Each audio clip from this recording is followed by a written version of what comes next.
Living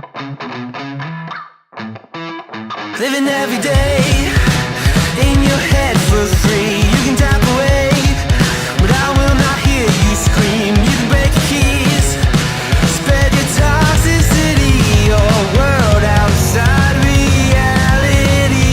In your room, a little hideaway, but you let it through. Enough to go insane, living in the dark hasn't treated you well. You're building your own prison cell. Hey, wait, don't waste it on me. Spite, lies telling you, don't waste it on me. Did I brush you off? Is it your lack of friends? We never met, even if you pretend. Am I in your debt? I don't owe you nothing. Don't say something you'll regret. Hey, wait, don't waste it on me. Spite, lies telling you, don't waste it on me.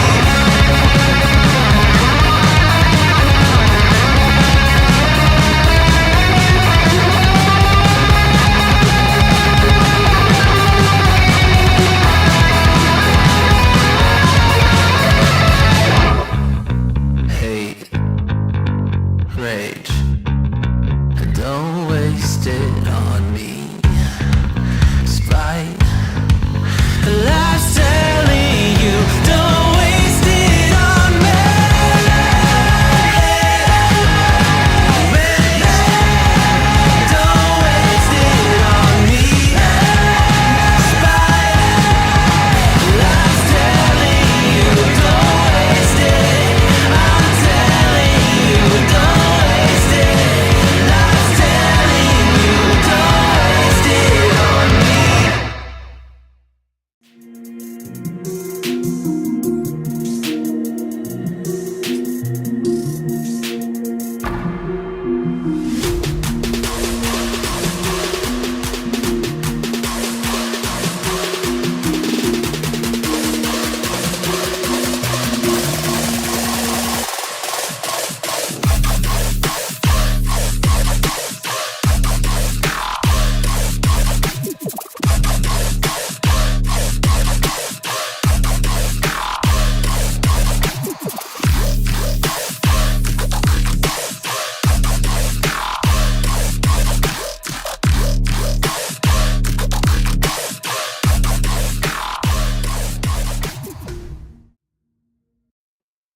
Yo, yo, yo, welcome everybody to another episode of the Midweek Mix-Up podcast.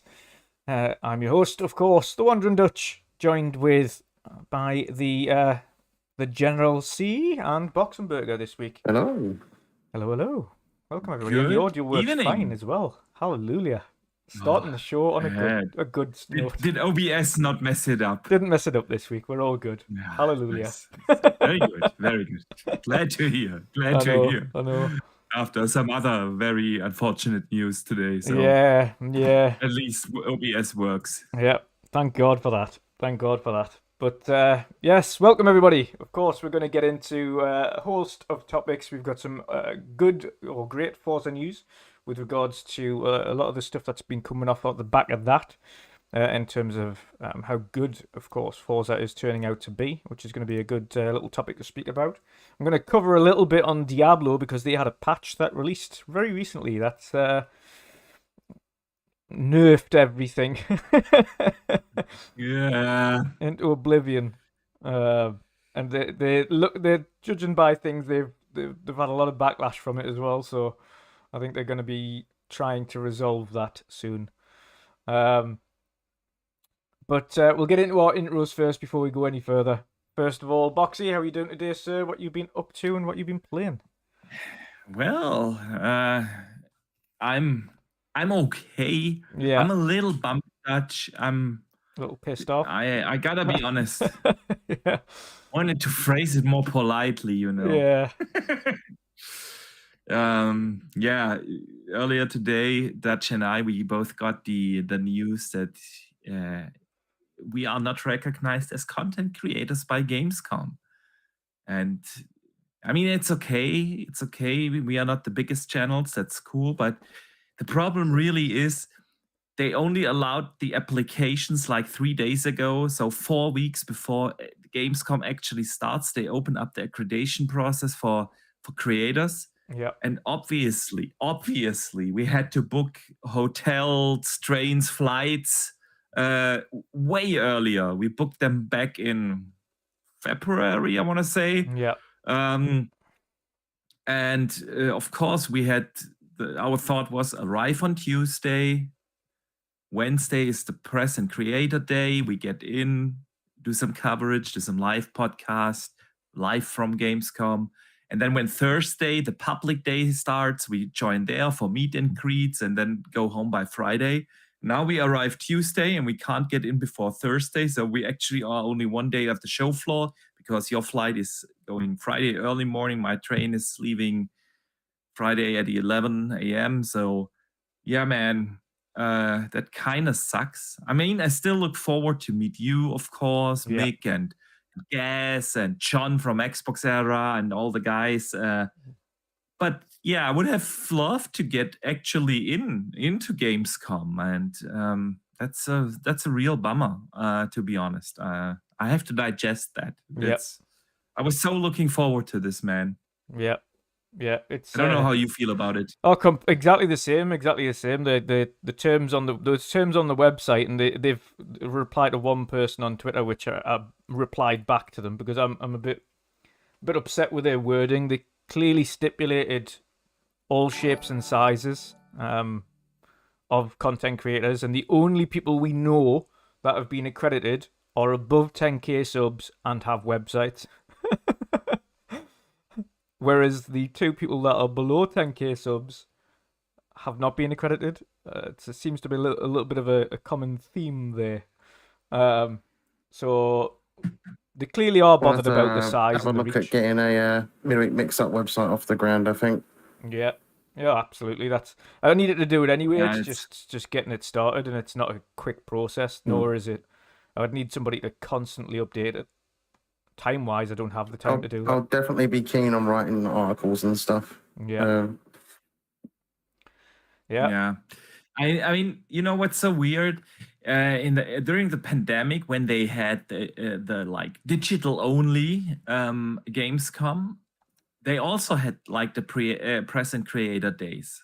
Yeah, they were like, and I got accredited back then for the digital ones. It was okay, but not for the in-person ones. And yeah, it's again, I get it. There are so many creators out there. Yeah, through TikTok, through Twitch, through of course Instagram, Facebook, Twitter, and here on YouTube. So many creators. We are not the big ones. That's okay, but at the same time, I would have appreciated them to open the entire thing like in February or March so that you have a realistic chance to book your flights, your hotels, and everything. Yeah. I mean, and it's still gonna be awesome. You, me, the gang, hanging out in Cologne. Yeah. Even if we can't get in on Wednesday, but yeah, it is the it's process gonna make is really Thursday not super busy. Like Thursday, we're gonna have to cover a lot of ground. Like yeah, and that's the thing, you know, that the public days, they are awesome, but you can't go there to play games. Like people, I don't know if everyone who has been there knows what I'm talking about. The public days are crazy. Like E3 is super tiny against Gamescom. Yeah, they have around about 400,000 people there. It's like you stand in line 5-6 hours waiting for a 5-minute gameplay demo. So if you're good, you get to play 2 games and you stand in line the entire day for that. And so that's why we planned as, okay, since accreditation was easy during the pandemic. Yeah. We plan to get in there during the creator days, play some games, bring some live coverage, and then have Thursday at the event, not for playing games, but to meet the awesome community and everyone. You know, that was the plan, and now we have to reevaluate and readjust our plans accordingly. It's let's see. Yep. It's We will figure something out to make the best out of this, man. Oh yeah, of course, as we always do, It's just like you say, it's Indeed. for us, it's the timing thing. Like this, as soon as they announced when the dates were for Gamescom is exactly when they should have opened accreditation for everybody. As soon as they announced the dates, because it literally, it's not, it doesn't mean anything. If it were to cancel, nobody's spent any money, nobody's bought anything. Yeah. That's fine. Yeah. But it's the case that everybody had to book things early. Everybody had to book trains, flights, accommodation, you name it, time off work, in order to go there on the premise that, okay, accreditation should open soon. It should open soon. It should open soon. And then all of a sudden it opens literally 4 weeks before the event starts. By that point, it's too late. You can't change anything.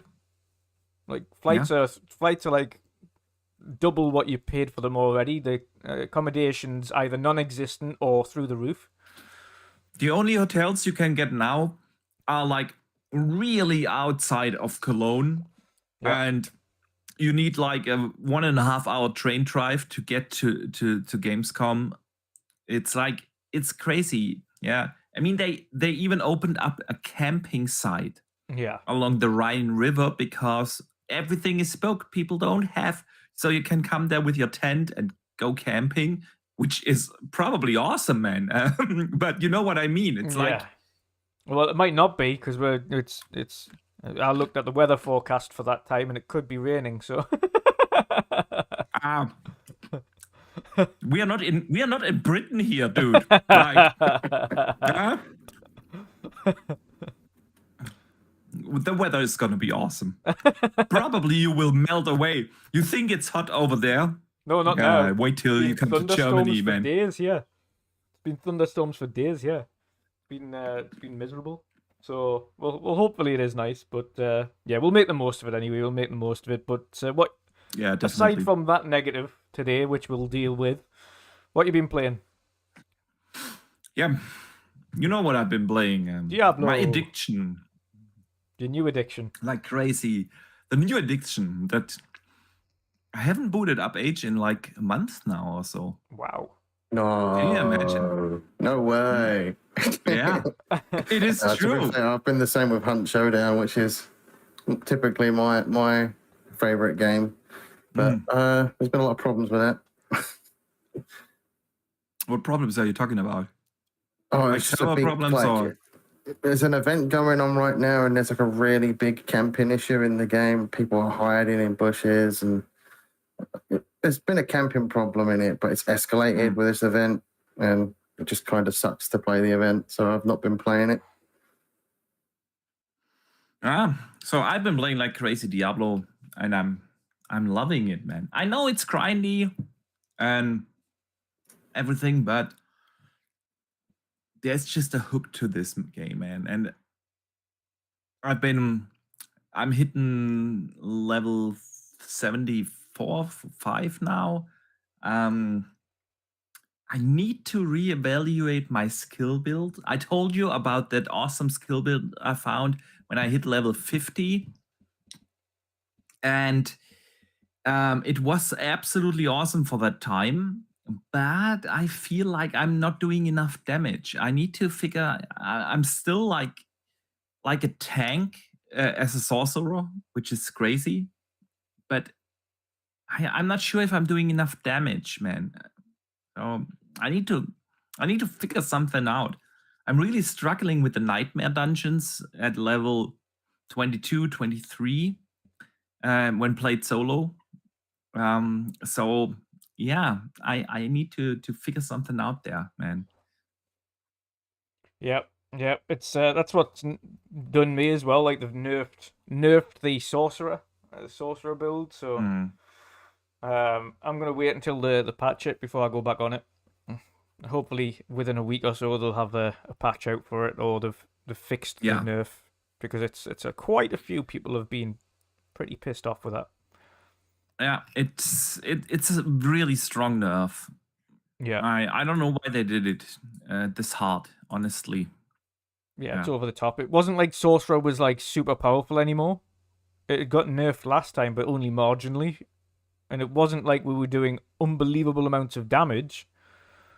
So I don't understand why they nerfed it. It was already a Yeah. grind, trying to grind with the sorcerer as it is with the builds. So, like I say, I'll wait. I'll wait until they've fixed it. I've actually entirely different side. I've started my JRPG stuff up again. I'm gonna do another playthrough of Final Fantasy VII Remake, but I've already started. Oh, nice. Already That's started a good one. a playthrough again because I've already finished it once of On the PlayStation or PC? You're playing PlayStation. on PlayStation. Okay. Yeah, Oh yeah. man, that's a good one. Mhm. I'm seriously, I think that's my favorite Final Fantasy game.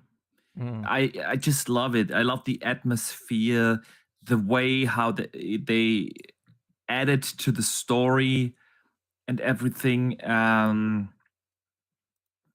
And yeah, it is just really a magical game. It's like so good. I cannot wait for the next one. What is it called? Rebirth. Yes, yeah. Rebirth yeah, looks like it's- next level compared to this. Yeah, absolutely, man. I should probably do another playthrough as well before that Yeah, comes out. but I'm joined. I'm It's- joined doing a playthrough of that because on the Xbox I've got one of the other series that I can play on the Xbox still.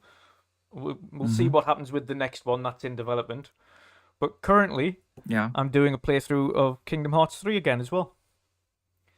Loved Kingdom Hearts. Oh, Loved Kingdom Hearts. that's a good one, man. I haven't played that in a long time. It is a really good one. Mhm. Yeah. Super good. I just love the way they did all the different worlds and things. That's the one thing I loved about Kingdom Hearts is I liked how they did all of the different Disney worlds that you go to and explore, and all the characters you meet, and the different art styles in each one. Like none of the art styles were the same. Like Pirates of the Caribbean kind of art style was more realistic, and Toy Story was cartoony. However, with a glimmer of kind of realism when you go outside and things like that. So yeah, I love the way it's done. And the combat's quite cool. I like all the different specials and summon ability kind of things you've got there. So I recorded a bit of gameplay to play whilst we're speaking about everything today. So we'll get that on. Nice. Pat is here. Pat is here. Hello there, sir. Oh, you bugger. What's up, guys? Nice. How are you How's it doing, going, Pat? Pat? Yeah, man. To be honest, I'm pretty tired though. Work started again. Vacation is over. So yeah, man. It's Welcome back to the really needed grind. to find some. Yeah, man. Really needed to find some energy, But yeah, it's all good. It's all good, man. All How are you good. guys doing? Nice.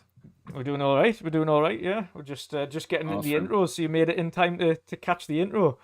I'll go to Jen next though. Jen, how you doing, sir? What you been up to? Yeah, not too bad. Life stuff going on. Typical life stuff. Not really played all that much. Same as last week, really. What I have played when I have been playing games has been DayZ. I finished All Quiet on the Western Front, the book, and I also watched the movie. Prefer the book so much more than the movie. The book is done so much better. There's I think so many things they missed out in the movie that's what I'm that saying. I think kind of because I agree with bugged you. me. I agree with you. I think the issue we've got these days with some of the books, especially with All Quiet on the Western Front, etc., is Band of Brothers could put in all of the nuance from the books because it was a series of 8 episodes that were all like an hour plus long. Yeah. All Quiet, they've got to condense an entire book into and what was it, like a 2-hour film? 2.5 hours? 2 hour and 2.5 hours, I think, something like that. Yeah. It just felt like there was so many of those close moments where, like, all these soldiers are interacting with each other, and they were missing from the movie. And like those moments in the book hit me in the feels, made me think about what if I was in a war situation with all my close friends, and it hits you hard, and it's missing from the movie. Although I will say the movie is absolutely amazing. I love the movie, but it really wasn't All Quiet on the Western Front. It just had the title and character names. There was so much missing story, so many different things happen in the book that felt like was executed so much better. Yeah.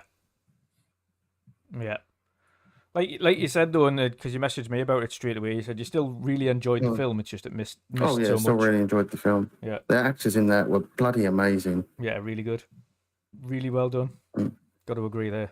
Yeah, pretty much after finishing the book and watching the movie, started reading George Orwell's 1984, and I've been struggling with that book. It's a bit of a slow burn. It feels like things are overly complicated and overly explained. It's like the writer feels like the reader is stupid and can't be trusted to understand what he's talking about. Yeah.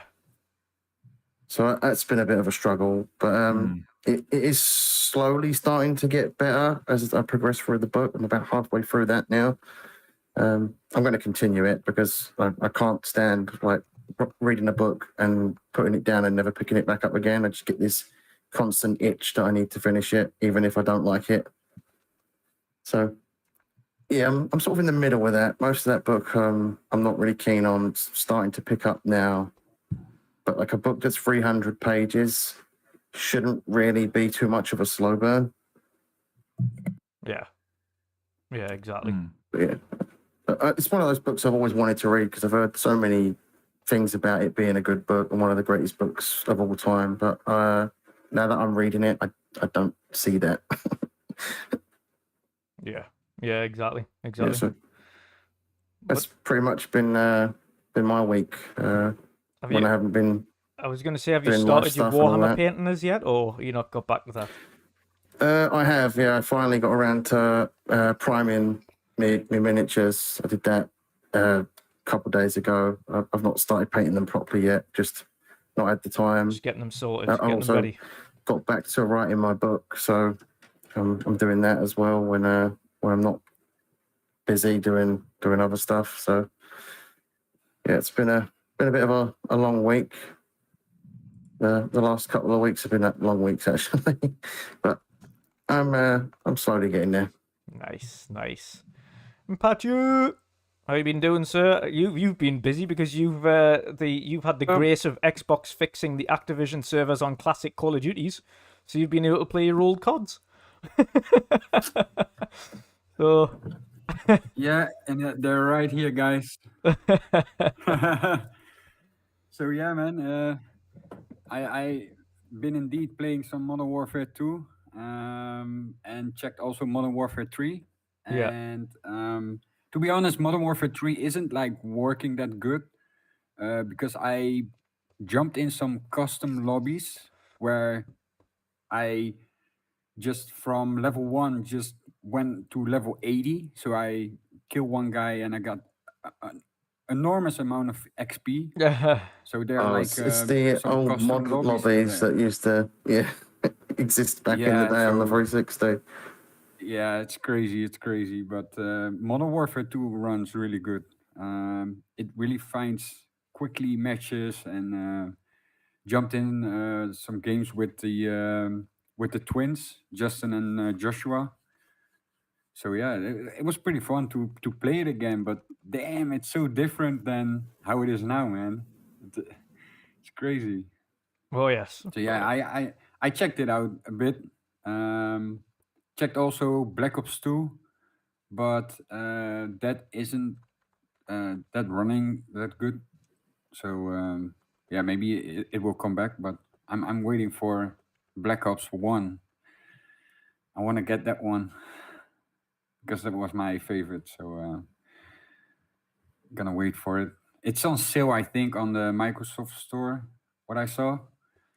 So I hope it's still this weekend in sale. Then I'll get Black Ops 1 and see how that is. Yeah, awesome stuff. But other than that, what you been up to? You good? Yeah, normal life started again. My vacation is over, unfortunately. So yeah, this already it worked 3 days. I'm already tired, man. It's crazy. But yeah, so far checked out some games. Of course, been playing Modern Warfare 2, the new one, of course. Been grinding that for quite a while now. Yeah. Did some racing games as well because I recently bought the steering wheel and checked out Forza Motorsport 7. Yes. Played Forza Motorsport 6. Grid Legends. Been playing that quite a lot. So yeah, I've been like trying to get used to the steering Have you tried wheel Dirt? because Dirt 5's really good. no, I'll download that as well. Yeah, I'm gonna check that out as well. Yeah, apparently that's good on the wheel. According to Erwin, anyway, it's good on the wheel. Okay. So you should have fun with that. And obviously, we're going to be discussing the new Forza Motorsport today because there was wheel announcements and talking about how good that is on the wheel now and all of the new tire updates that they've got there, as well as the kind of touch points and things like that. So there's been a lot of positive, super positive news about Forza Motorsport, and Erwin's been loving it because he's been nervous that they wouldn't bring the right updates to the game, but everything that he's seen so far, he keeps getting more and more hyped because he's like, yes, it looks like they've actually fixed what I've wanted them to fix. So yeah, I saw all the feed on Twitter passing by, Erwin reacting on it, and and I know he's super hyped for it because he's one of the biggest Forza fans I know, but he cannot wait, man. He cannot wait, but still, like, October 10, yeah? October, yeah. October 10. Yeah. So that's why, like, that's why I'm also wanted to have the wheel because I want to, learn more with the steering wheel instead of the controller and see if I can take it up against Erwin, Yeah. Erwin's really good on the wheel though, like really good. I've raced him on a controller when he's on the wheel, crazy. And he just decimates. He's super quick. I like I visit him like most of the time, and when he plays, it's crazy. Yeah, he's good really sim driver, really good. But be good. It'll be good. But for everybody else in the chat, I'm going to hopefully I'll change the gameplay if it hasn't already. Actually, I'll do that whilst we're talking quickly, just to make sure it's fine. There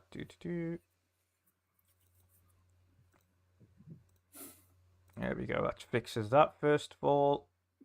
Media source. Why is it doing that? I don't know why it's highlighting that. 2 seconds.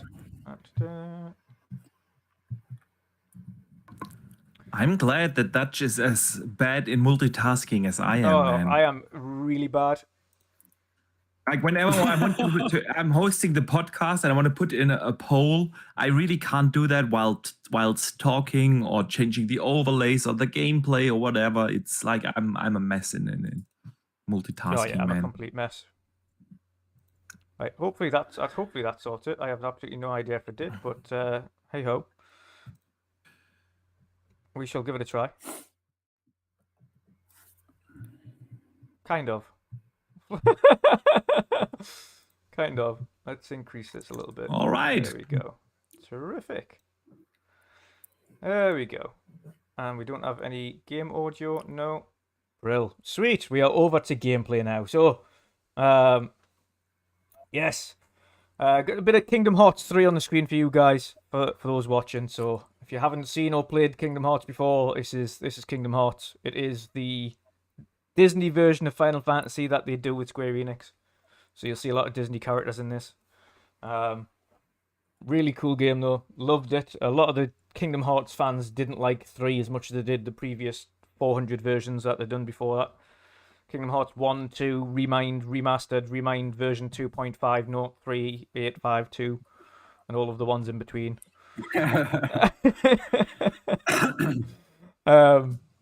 But yes, today we're going to get into quite a few topics. Of course, the first one that I've covered a little bit on Coffee Talk the other day was the agreement between the CMA, Activision Blizzard, and Microsoft, of course, to pause the litigation with CAT in the UK in order to thrash out a structural remedy and get the deal closed. Now, of course, on Monday we had the hearing with CAT to decide whether or not that was being agreed to. And of course, initially on Monday evening, the judge gave pause on the proviso that the CMA provided evidence to them that they were intent on finding a resolution and getting the deal closed and over the line. Of course, we didn't get any official news that had occurred. But today's news did clear that up. So, of course, originally it was on the premise that CMA provided evidence in order for the judge to give pause. It's clear today that did occur. The CMA have clearly provided evidence that they are happy to, or at least guaranteeing that they are going to be essentially locking this deal down and getting that structural remedy in place with Microsoft. And then further news, which we had today, Microsoft Activision agreed to extend their merger agreement until October, 18th of October to be precise, to iron out the details with the CMA in order to get the deal closed. There are a few little things in there that we do need to highlight. So there are some provisos in there, some early cut-off points.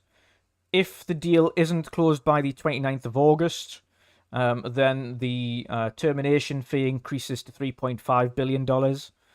If it's not agreed by the 18th of October, which is the new deadline, the extension deadline that they've given themselves, then the termination agreement increases to $4.5 billion. So a significant increase again there. However, it's our understanding that the agreement of the end of August is essentially the timeline they're working to. It looks like both the CMA and all parties are trying to get this thrashed out in the next couple of weeks. They don't actually want it to go on that far. And they see no reason as to why it should take that long either. I think both the CMA and Microsoft both understand at this point that it shouldn't take that long and they can fast track it. Which was one of the things that they had to provide to the judge, was proof that they were going to get this done quick, because the judge said, if it can't be done quick, then I don't see why we wouldn't go to litigation in 6 days' time. Because we could probably get a result and a fix much quicker if we went to litigation, if you can't do something in a speedy time. So obviously that's been provided. The extension has been agreed. And I've got to say, Boxy, I told you so.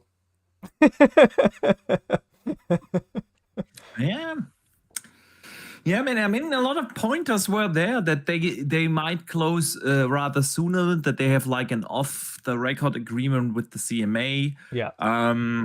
Obviously, they kind of want to follow the protocol here, which is cool. It's good that they found a way to get that extension for the deal with the shareholders and everything involved. It's cool. So now they have enough time to iron this out with the CMA. I mean, at this point, it's more or less formality. Let's be real here. I don't see that there's any road blocker here anymore.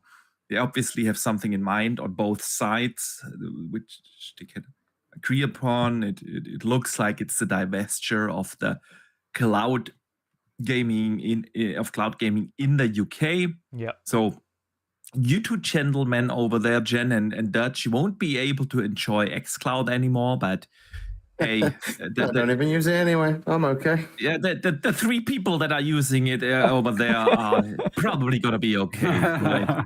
So, let's be real. That's probably it. Probably will have something to do with that. Yeah.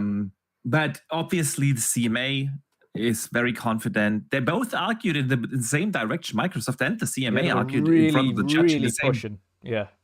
Yeah, we're really like, dude, and so that was the judge came across, like, I read through the entire thread of FOSS Patents, you know, who live tweeted from the thing, and it sounded to me like the judge was really strict, like. Yeah, well, I was watching it. I watched the entire thing. It was he was very good, but he wasn't strict on Microsoft because he was like, you're the third party, so naturally you want the pause in order to get it done. And if it was up to the judge, he would have just signed the deal off there and then, because he said, in his opinion, the agreement between Sony and Microsoft days earlier resolved the issues and should have just passed it. He said, in an ideal world previously, had this been there all the time, had it been there weeks ago before you give your judgment, we wouldn't have been here now. The deal would have been passed. So, in a way, Jimbo achieved what he kind of wanted to. Yeah. He wanted to block, but at least he significantly delayed that entire thing. Yeah. You know? Hey, but that whole court thing, yeah, is that being broadcast in the UK on television or what? It was on the CMA's website. So sorry, CAT's website, the Competition Authority Tribunal. They live stream all of those. It's a new government thing where a lot of court procedures in the UK now are streamed for public interest. So that public can actually listen into it and understand kind of how court procedures work, etc. Okay. So it's a public interest update that they've done in the UK now, where you can actually, and I think they've done that in a lot of places worldwide. For the public interest, it's to give transparency on how things are done. Yeah. I mean, it was kind of weird because both parties requested that it won't be streamed live. But then it was declined because, like, they said it's still a public event, and it's a public thing. Then streaming is allowed, so it's kind of weird. But yeah, I mean, I do like the transparency. That's a really good thing at the very end of the day, and for the public. But yeah, man. I was just hoping, seriously, for it to be over. Now this will drag on. The date is October now. It will close before that. It will. I have no doubt that they will work that out in the next couple of weeks. Yeah. Maybe somewhere in August we will hear about the solution, but at least they have enough time to negotiate everything out with the CMA and then just close the deal, and then we all can move on from this 18, 19, 20 months, whatever it will be by the time it closes, of scrutiny and major topic in the industry, right? Quick shout out to Stuffed Sean there. I could have sworn, I thought you lived in Ireland, Sean. I thought you were an Irish citizen living in Ireland. Well, that's your fault for moving over to the UK. You could live in Ireland and you'd be in the EU still. That's Come back to us. Yeah. I mean, it's you'll still get Xbox Game Pass. You just not get. I think you'll have some form of cloud access. I just don't think it'll be via Xbox. Put it that way. And if you work for the competitor, you'll probably get it cheap. And by that, it's looking as if it's going to be going to potentially, if they are divesting, it could end up going to EE, which is the cloud partner in the UK, or at least a partner for cloud, the largest one. EE is owned by the BT Group, which is British Telecom, which is obviously one of the largest, not only in the UK, but BT, British Telecom, is obviously a massive ISP in the UK and Europe. a very large group. But yeah, thank you for the 15-month member shout though, Sean. Hope you get your staff discount. But yeah, it's the divestiture. One thing I will say about the divestiture though is it works a little bit different. So, of course, when you divest something, you're doing that in order to get the deal across the line. What it doesn't mean is that you can never have that part of your company back. If in 5 to 10 years' time, Microsoft choose to purchase that arm, have the market not changed, they can again bring that back up to the regulators, purchase that section of it back in the UK, go through the regulatory proceedings. If the market is no longer a concern for regulators, then they'll get that back. If it's still a concern, they might kind of talk them about it and allay their fears. If they're still not happy giving it back, then of course they won't get it back again. But it's not a permanent thing. Put it that way. If Microsoft want to acquire their cloud abilities in the UK again, somewhere down the line, that is a possibility.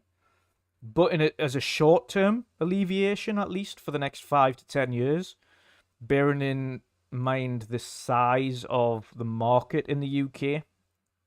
So, exaggerated, when I say exaggerated user base, is 10,000 cloud users in the UK, which is not significant. It's quite minimal.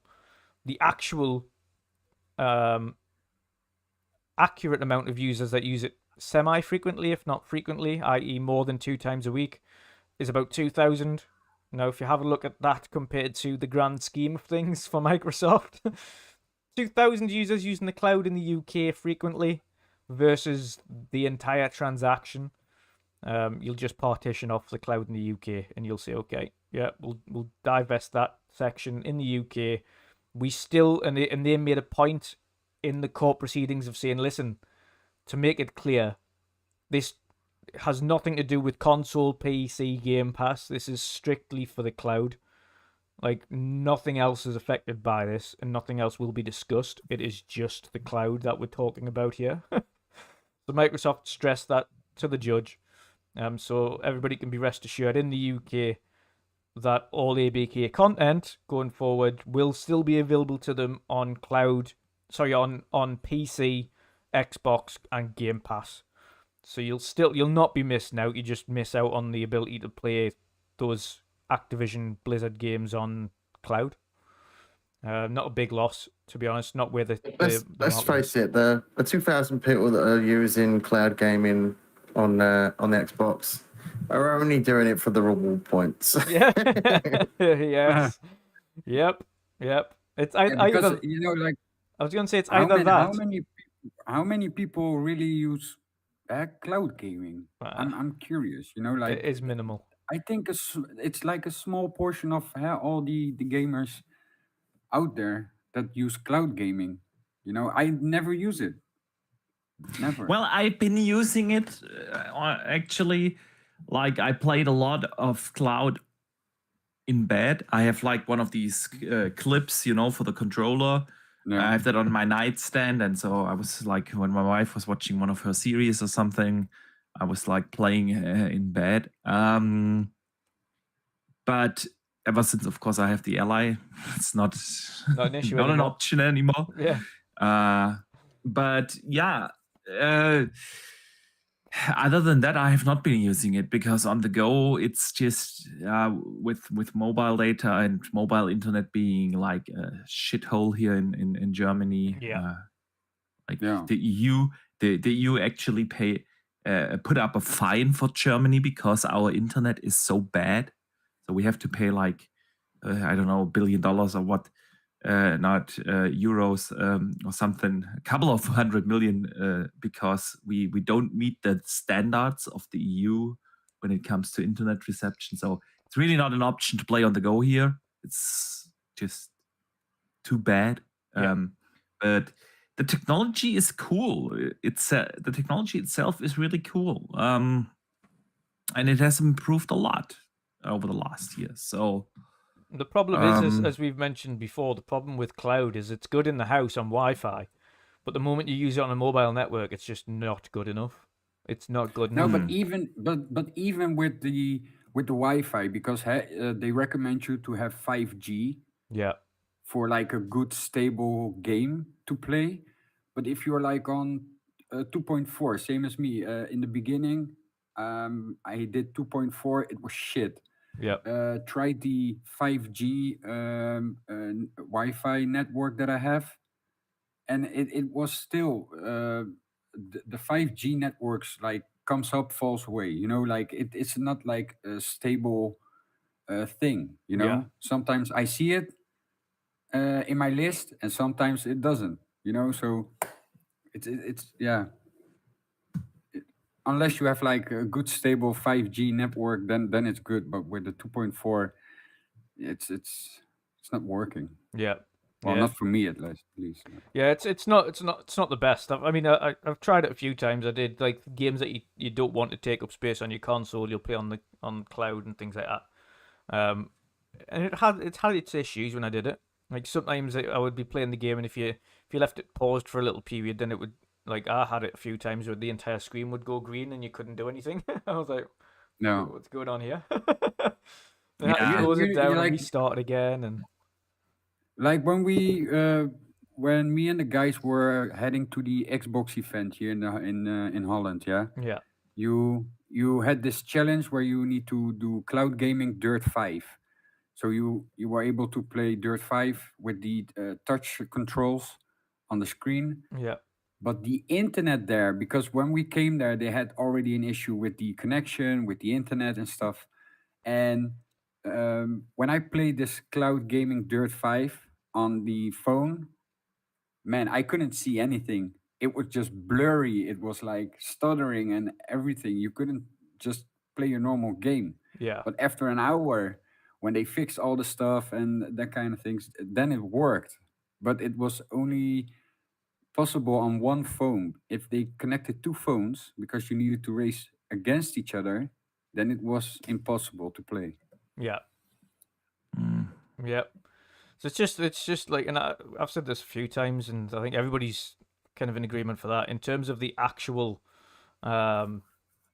networks. And I don't mean like Xbox. I mean in general, the ISP, the actual grid networks that we've got just aren't good enough for cloud gaming right now in a feasible manner on the go. I don't mean in the house. In the house, if you've got a wired connection, cloud gaming's fine. But if you haven't got a wired connection and you're mobile, cloud gaming isn't good enough. And especially the way it's set up at the minute. And until the governments sort out the networks and we're going on like the strongest possible, best possible 5G connections, in the UK, the only places that have really good 5G connections are down south in London. They're fine. But you're talking any other place in the UK, the 5G connections may as well be 4G or 4G plus. It's just not good enough. And that doesn't give a stable or satisfactory cloud gaming on the move kind of experience. So it's quite pointless. And I understand why Microsoft are divesting it. I would do the same thing, to be fair. Until the network's in a good enough place, then you can just get it back again. Quick shout out to Stuffed Sean, £2 super chat there. He said, whatever happened to using BGS Orion for cloud? God knows. No idea. Yeah, no idea. I wish I could answer that, but no idea. Jen, what do you make of this week's update for the transaction, that it's going to be marginally extended while they iron out the kinks and get this deal across the line? I can't say I looked at the entire list that Frost Patterns went through while he was tweeting along with the live stream. I saw a few things. A lot of it was fairly obvious stuff. To be honest, I thought the deal could probably end by the end of this week, but I was wrong. And you were right. But yeah, it's pretty obvious, to be honest. It's not like Microsoft or Activision were going to walk away. They're so close to the finish line now. A little extension is nothing. Yeah. Yeah, exactly. And I know a few people were concerned earlier on in the week as well. They were like, yeah, but I don't trust Bobby Kotick. And I would say, yeah, but Bobby Kotick isn't the final say for Activision. Like he's He's got the working- entire board of directors. yeah, the shareholders. Not only that, he's got his golden parachute that he wants ever so badly when he leaves. Yeah. So he's not going to go back on the deal. He stands to make a lot of money. And Well, there was a video that came out before as well. Jen, he was doing an interview on American TV again. He's done quite a few of kind of giving updates on it. And he said 98% of the shareholders for Activision want the deal done. So they were more than happy with the terms to extend because they just want it done. So that 98% of the shareholders, and that's what he has to work for. So he has to work on behalf of the shareholder. He can't make a decision like walking away from it without their approval, and if they don't want to walk away, then he can't. As simple as that. His hands are pretty tied. Yeah. So he's going to get his lovely golden parachute. He doesn't deserve it, but he's going to get it. The only benefit is that we don't see him as part of Activision in the future. Or at least we shouldn't. There's a few he's people not gonna complaining be. about this like delay on social media. That's typical fanboys, doing fanboy shit. But at the end of the day, this is going to be a blink of an eye moment. In a few weeks, it'll be over, and then you can all go cry yourselves to sleep afterward. Yeah, yeah. We'll be all be. To be fair, I think everybody will be glad when we just can get back to just talking. Oh, yeah, I'm just at the point now where I was more wishing it would be over this week than thinking it would be over. Yeah. I just wanted to stop seeing people arguing on social media, although that's never going to happen. They're going to find something else to argue about.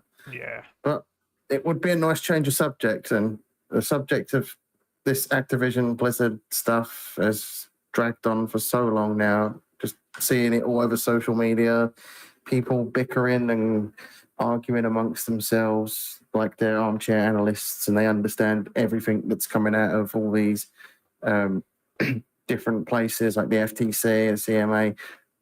90% of those people on social media don't know what they're talking about, and it's probably more than 90%. I'm just being modest there. Yeah. Even I don't understand all that stuff myself. That's why I rarely talk about it, because I have not got like analytical mind for that kind of thing. It's not to say I haven't been a little bit can't smug wait. this week. A little bit. A lot of I told you so's on Twitter. The end is still very near in sight. It is. People just need to calm down, stop crying over spilt milk. It's a short delay. Although they've pushed it out to sometime in October, it's going to be less than that. It's probably going to be sometime early or late next month, and then it's going to be all over and done with. And then we can get on with playing Starfield because it's just right around the corner. Yeah, I think in my opinion, I think best case scenario is it closes within the next 2 weeks. Worst case scenario, I think 3.5 weeks. It should be wrapped up. Like I mentioned, I think the framework of the agreement is already there. I think they've already kind of outlined what it is that they're thinking should get it done. And I think Pretty much. They're just drawing up contracts, making sure the wording's all correct, probably getting ready to sign the ink. Yeah. And then it's a case, there's another thing as well, and I'll quickly grab Tom's super chat before I continue. He's $2 super chat from Tom from Tsunami. Said the FTC ALG just said the case is a waste of time. Yeah, it is. Yeah. Yes, it is. Yeah. It is a waste of time, yeah. Absolutely correct. I'm glad they There's agree. nothing to add. Yeah. Yeah. I'm glad they agree. But yeah, I think the one thing we'll get with the when my mind works. I'm gone now. Damn it! I hate when that happens. It happens. Hate it when that happens. It happens far too often to me. What were you talking about Even again? when I'm podcasting, I mumble my words and I lose my train of thought. Remind me the last thing you were saying that might jog my memory. I don't even remember myself. God. Oh yes, Someone in yeah, chat I kindly remember. remind us. I remember. Right. So in terms of the method in which it can close, there might be one of two ways that it goes down. So because it's divestiture, the method of getting it closed would be the CMA agree the deal for Microsoft to divest. They sign off on that, and then they can close the deal, and then Microsoft do the divestiture separately.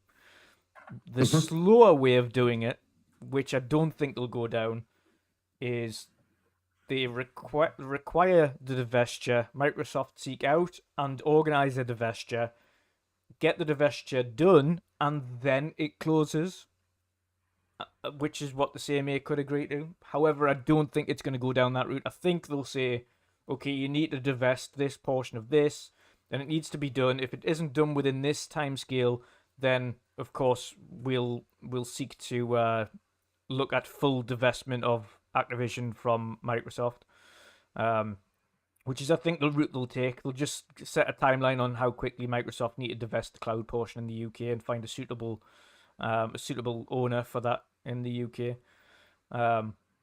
That's the method in which I think they'll go down, because I think if they try and waste time trying to find a new owner for the cloud portion in the UK to divest that to now, it could take 2 months. It could take until October to get done, because you'd have to find a suitable company or to take on that portion. Whereas if they say, okay, you've got until this time next year in order to make sure the divestiture is complete, that could be an agreeable time frame. And then, of course, CMA can sign it off and the deal can close.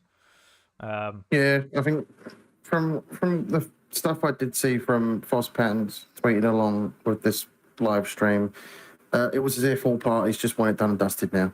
Yeah. So I think that Microsoft and the CMA are going to come to some verbal agreement that's going to get drawn up in contracts a few times before the wording is correct, and they don't get in trouble for any little grey areas that might exist in the wording. And then it's going to come back round to them signing that and agreeing with those terms with the CMA, and it'll be over. And that's going to take a few weeks. Yeah. It's going to take a couple of weeks.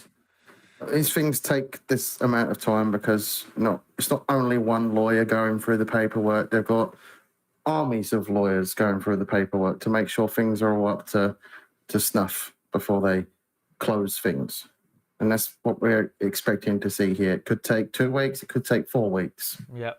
It could take up to the deadline in October, for all we know. We just don't know. I'm not smart enough to know these things. Yeah, I think Bobby was, and I think everybody's kind of on the same book. I don't think they wanted to go to that point. I think they're very much judging by what I've seen. All parties. It's an overestimation more than anything. Yeah. That date is just an overestimation in case they need more time. That's Microsoft's overestimation, because the CMA set their deadline of the 29th of August. That was their final deadline, was the 29th of August.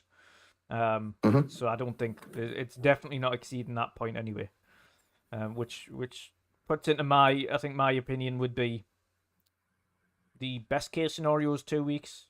The more realistic scenario is 3.5 weeks, and it'll be done, wrapped up. Yeah, I agree. Yeah. But yeah, I think everything's pretty much there, and then we can crack on. What it does mean, though, for everybody who's more concerned about Game Pass editions, is that you probably won't see any Game Pass editions for any of these Activision titles like Spyro, Crash, Call of Duty, Tony Hawk. You'll not see them going in there until at least, I would say, September, maybe October, depending on when it gets wrapped up. It won't go straight in on. I mean, unless, and this is a big unless, they manage to wrap it up before Gamescom and they can announce that these titles are going in at the Gamescom conference. Yeah, that's a good question. I mean, the thing is, they haven't even announced the next Call of Duty yet. Yeah. So I was always wondering, like, okay, I mean, we know they still have the deal with Sony going on, but But to- that's the thing as well, though. With them agreeing this 10-year with Sony, it begs the question, because Jim said it himself. He doesn't see a benefit of having Call of Duty, like advertising rights, if it's going day one in Game Pass, and it is going day one in Game Pass, because they've made that abundantly clear. So Sony have took this deal for Call of Duty. Have they nullified? Because they said previously they would look to nullify the agreement so that they didn't have the advertising rights and didn't have to pay the money for those advertising rights, because they didn't see a benefit of it if the competitor has a far more cost-effective option that's people are going to go for. Yeah. So it begs the question: do Sony still have those rights? We'll never know. I guess we'll only know next year when the next Call of Duty's out. Maybe even this year, man. I think this year's a Who bit too knows? close. I think this year's a bit too close. I think Sony will still have it for this year. Next year's Call of Duty, though, that is rumored to either be there or not be there. We're still waiting to see. If it isn't there, then of course, okay, fine. If it is there, then I would probably say on that front, I would agree with Jim. What's the point in having advertising rights if your competitor has a much better option? Like even if they didn't advertise it on Game Pass and they just So that kind of alludes to there being no stipulation in the contract with PlayStation and Activision that says about the game not being able to come to Game Pass. yeah. So Well, it all could come to Game Pass, regulators have for all said. we know. Yeah, all regulators have said, like, the game can go into Game Pass and it wouldn't have a detrimental effect to PlayStation players. Like, you would at most you would see maybe a 2% shift, like 5% up pushing it. So that's not big enough to cause damage or cause an issue. So regulators really don't have an issue with it going in day and date. They also don't have an issue with Call of Duty being a timed exclusive or full exclusive. The regulators really didn't care. They said, no, even if it went full exclusive, it's not going to damage you.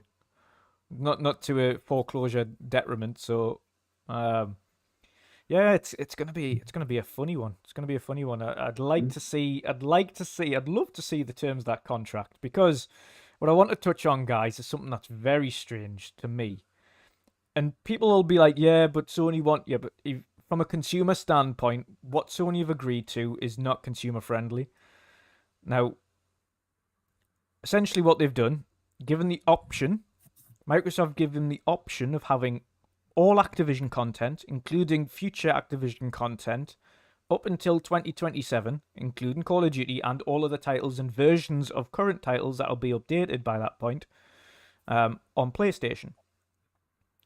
And Sony said, nope, we want a longer-term deal for Call of Duty.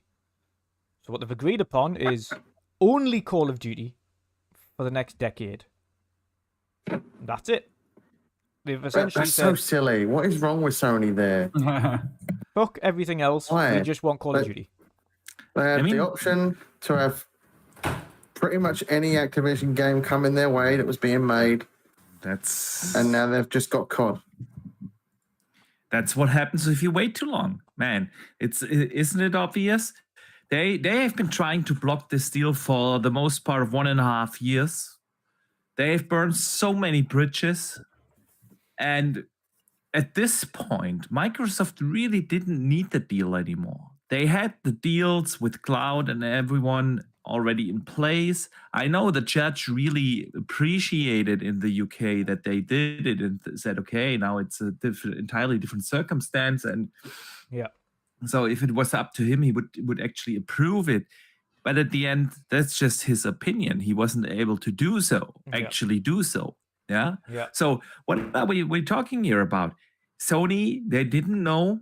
They really didn't know. What is Microsoft going to do? Are they just going to close over? Do they have a behind the closed doors, gentleman agreement with the CMA to get this shit sorted out later and just close?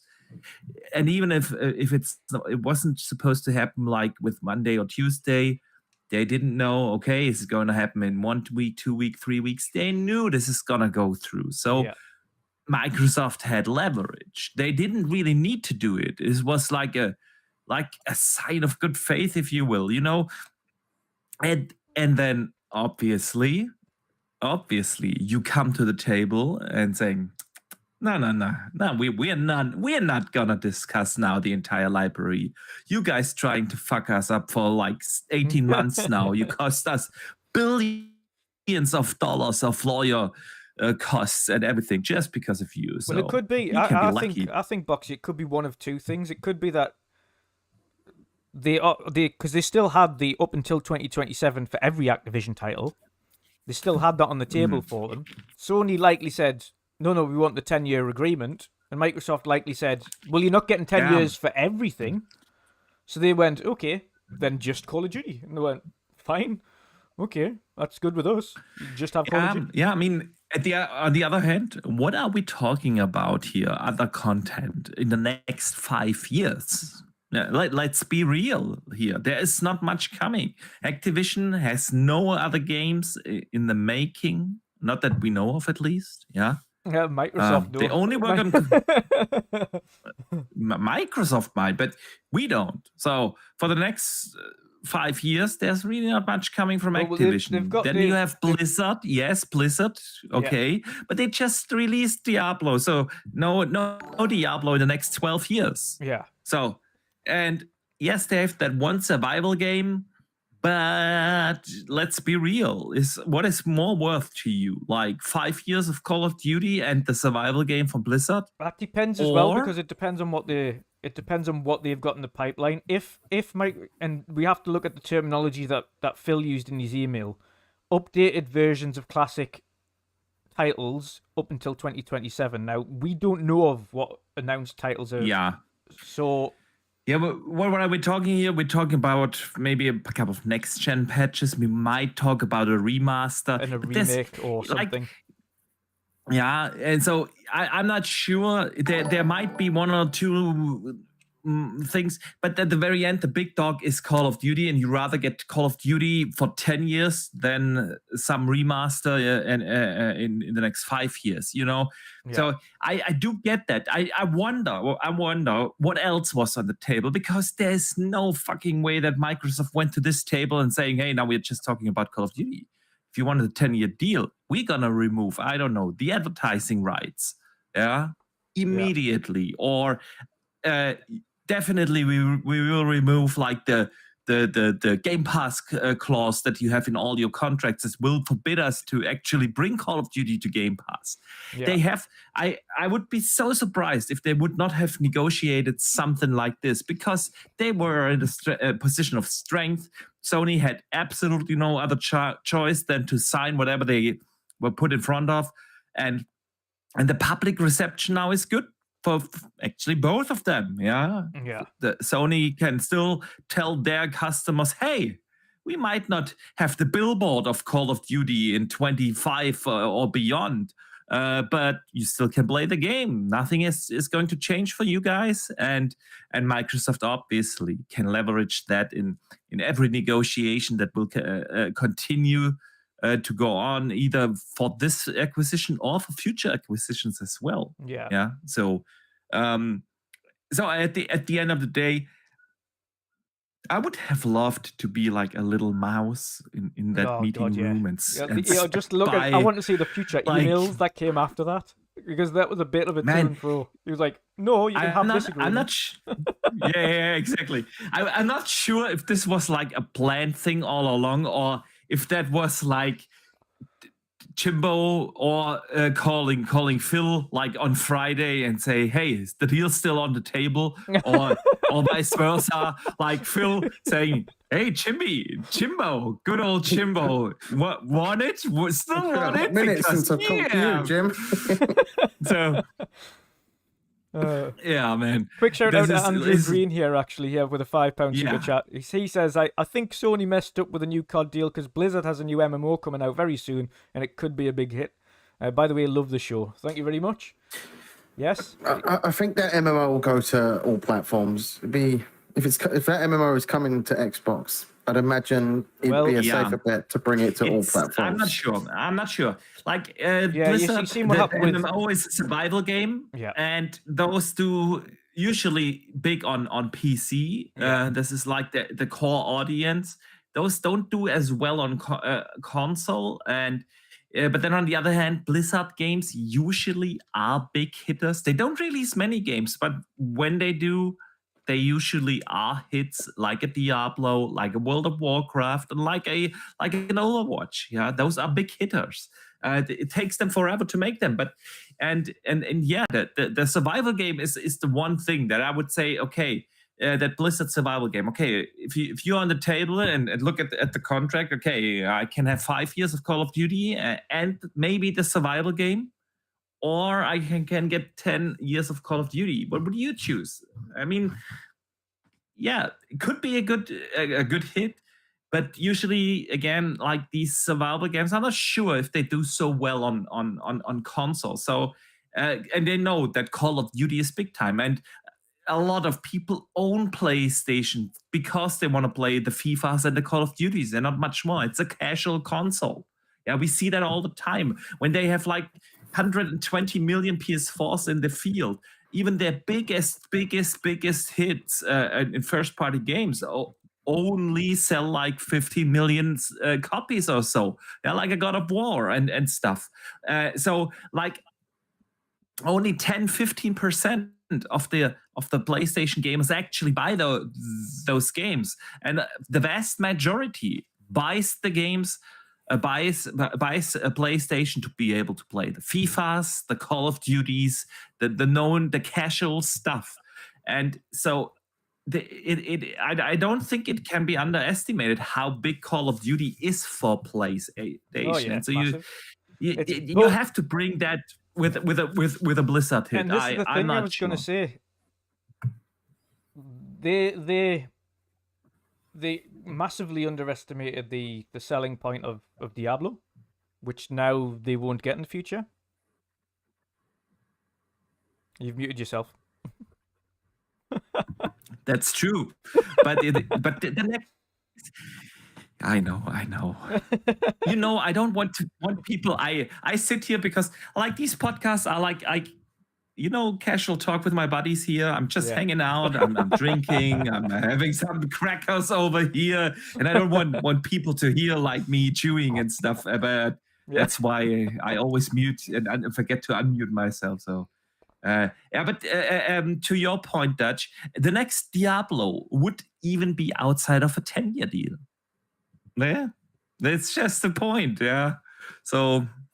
Even if you sign a 10-year deal for everything, next Diablo, not gonna happen. And no UK Desirous here in the chat, I'm not eating pineapple pizza. God, it's no always way. with the pineapple in Desirous, isn't it? Yeah, that's It's after like- the podcast ends. Honestly, like his bed sheets must have like pineapples on there. He has probably like a pineapple pizza poster on the ceiling. This is how I imagine how this guy sleeps. Yeah, And- yeah, constantly. Every night, pineapple on pizza. It's anyway. Move on. I'm actually having like little pretzels, Yeah. So But yeah, it's I just find it bewildering from a consumer standpoint to only focus on Call of Duty. Like I can understand it from a financial aspect, but at the end of the day, Jimbo should have been putting the consumers first. And putting the consumers first would be to try and guarantee all of the content for as long as possible, not just Call of Duty.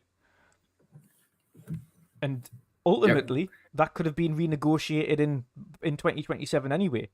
That's what contracts are there for. You can come to the 2026 and you can start having conversations with Microsoft and say, listen, we want to look at extending this by a further year or a further 2 years. Like, what are the terms? And then thrash them out. Naturally, everyone's got a 10-year license for games on cloud worldwide. That's a free license now. But 10 years' time, that's not going to be a free license. That's going to be something that's negotiated. That's going to be something that would be chargeable.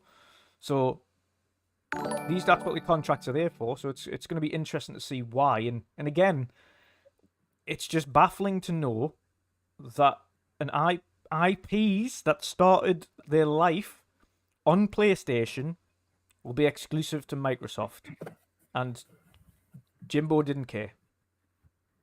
He's like, Crash Bandicoot, fuck it. Spyro, fuck it. Don't care about those. It's Tony Hawk's, ironic, fuck though, that. like, because Crash Bandicoot used to be like a mascot to PlayStation.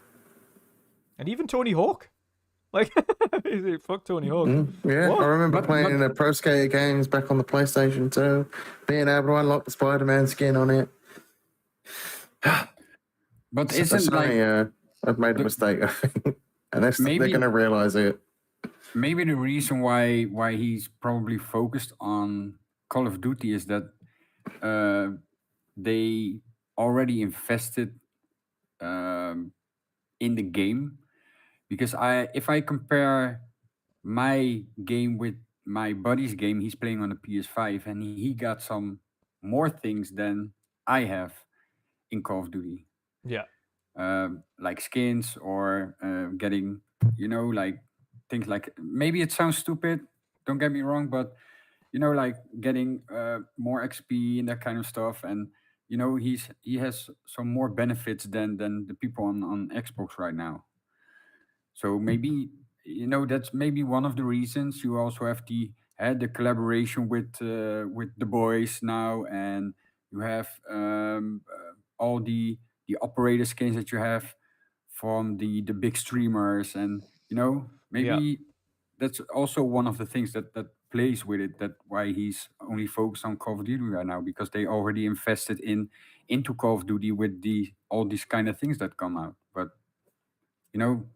I'm just saying something. I don't know about this, but Yeah. maybe that's one of the reasons. But I say Microsoft don't care about Call of Duty on that front, because they know No. having Call of Duty exclusives actually financially negative for them. Like, taking it off consoles damages them financially, so there is no point.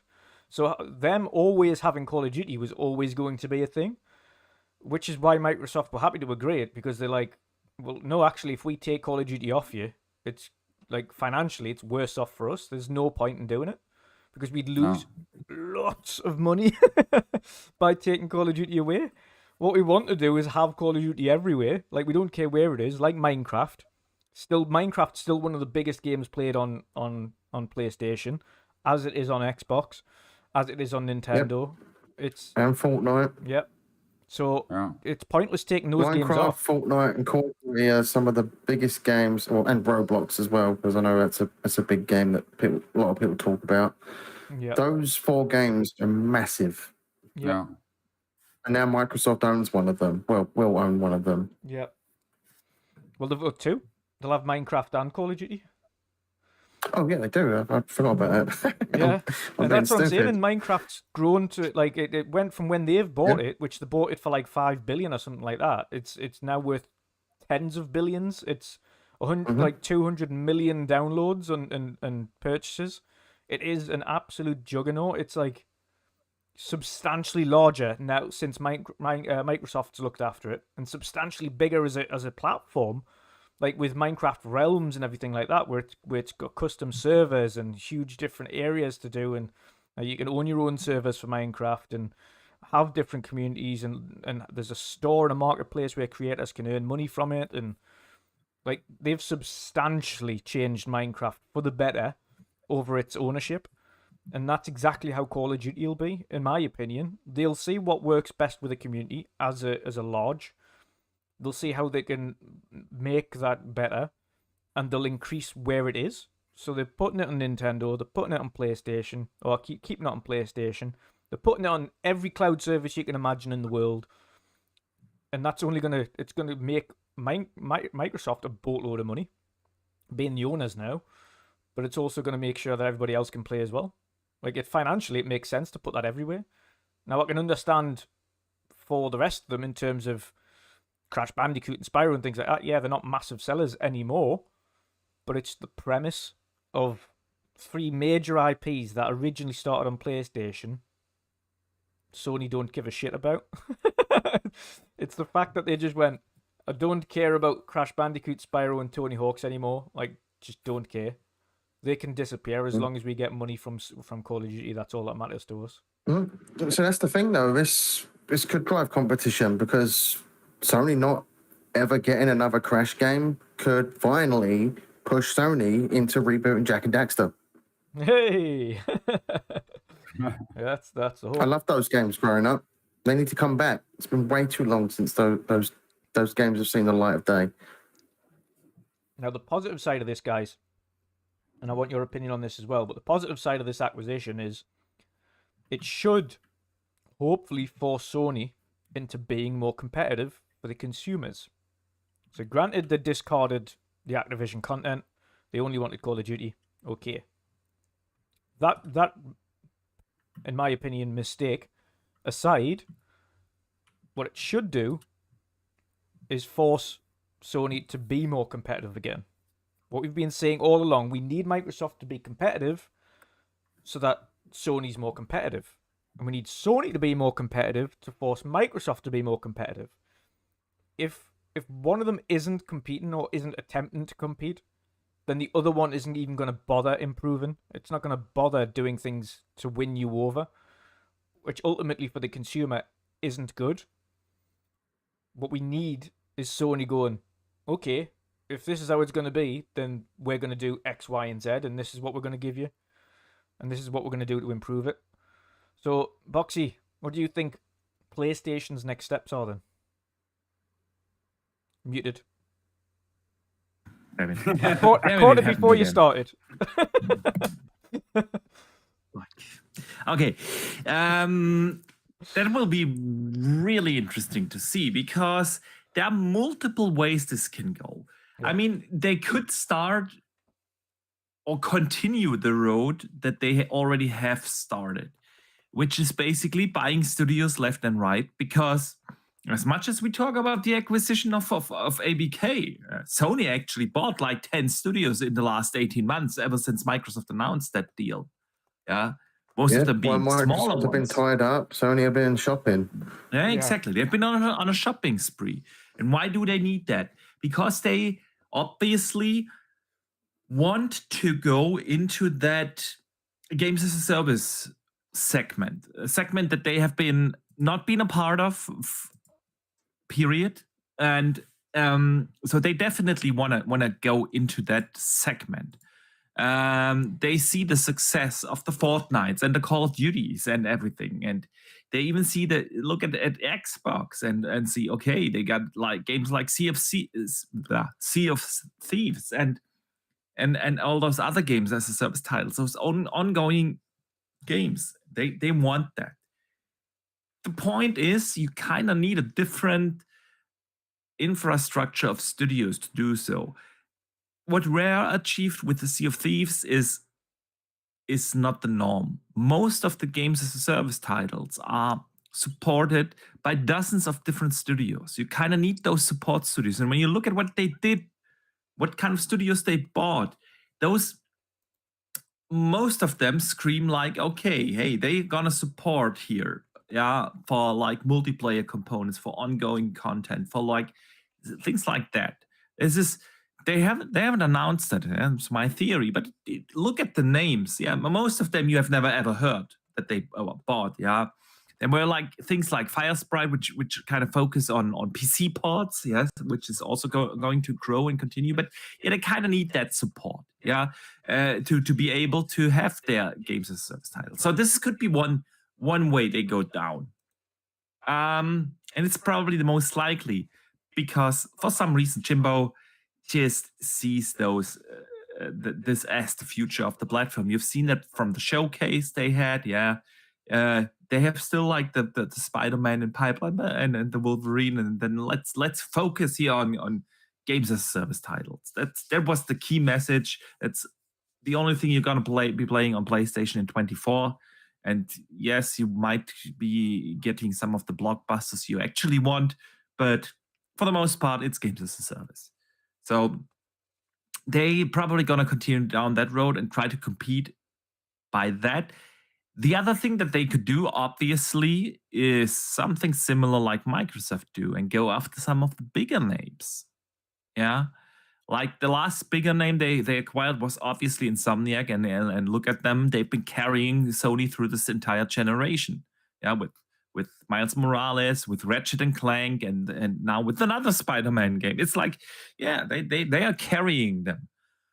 Now, the other thing is, and this is what I would hope they do, is try to compete by actually providing more value to the customer, like improving their subscription service. The judge, when she was doing that case with the FTC and Microsoft, did say, she did mention that.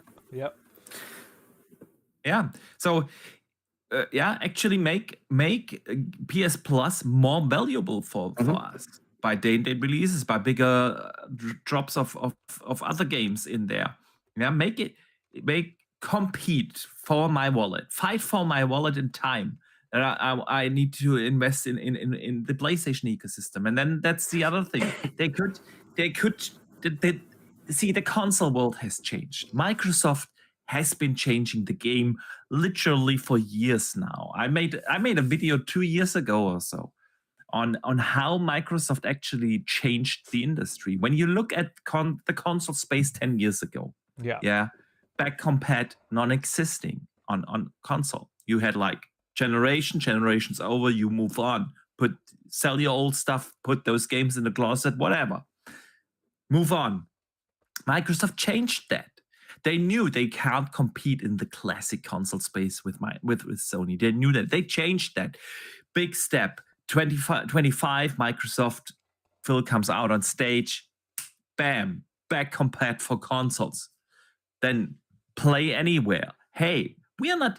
If you invest in our games, you're not going to be able to play them just on this one device. You can play it on PC. Buy it once. Play it on cloud a little later down the road, 2018 or so, when they launched that. So it didn't happen overnight, and it didn't happen this gen. Yeah, this gen has been a clusterfuck. But the last gen is when they changed the game. Gamepass, introduced in 2017. At the end of 2017, they announced every first-party game coming day and date. Yeah, so you guys remember Sea of Thieves? We played that day and date already in Gamepass all those years back when it came out. State of Decay 2 was a day one. Like Forza Horizon 4 was already a day one title. So it's not really new. It was all achievements from the last gen, but that's what Microsoft did. They changed the industry. They tried to compete by providing more value to their customer. And that's why we're so happy in the ecosystem. Man, back compat on Xbox is absolutely awesome. Yeah, we have this ecosystem. I love going back and forth in between my console, my PC, my ally. I carry my save files with me. I don't have to buy the games. And then obviously Game Pass only grew over time. Yeah, it became more valuable. They added PC to that. They added the xCloud to that. It's like, oh man, when we say Game Pass is the best value, and we have been in gaming, and we have been saying that for 5+ years now.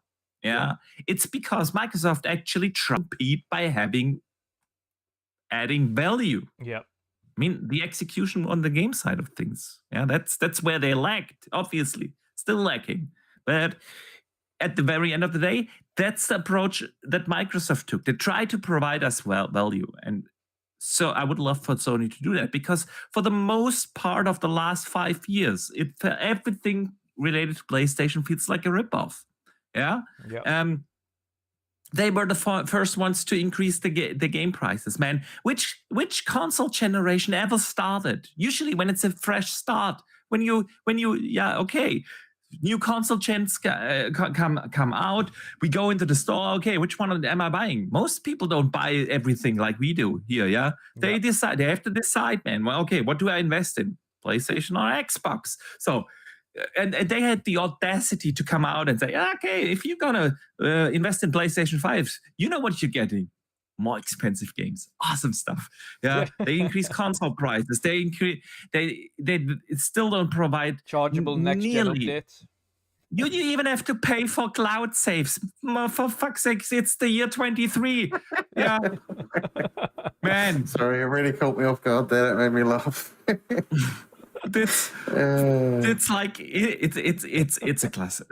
So everything, and it's really what I've been saying. I like I do enjoy my PlayStation 5. I do like the Spider-Mans. I do like Ratchet and Clank and God of War and Horizon Forbidden West. Those games are awesome, but it just everything feels like a ripoff, and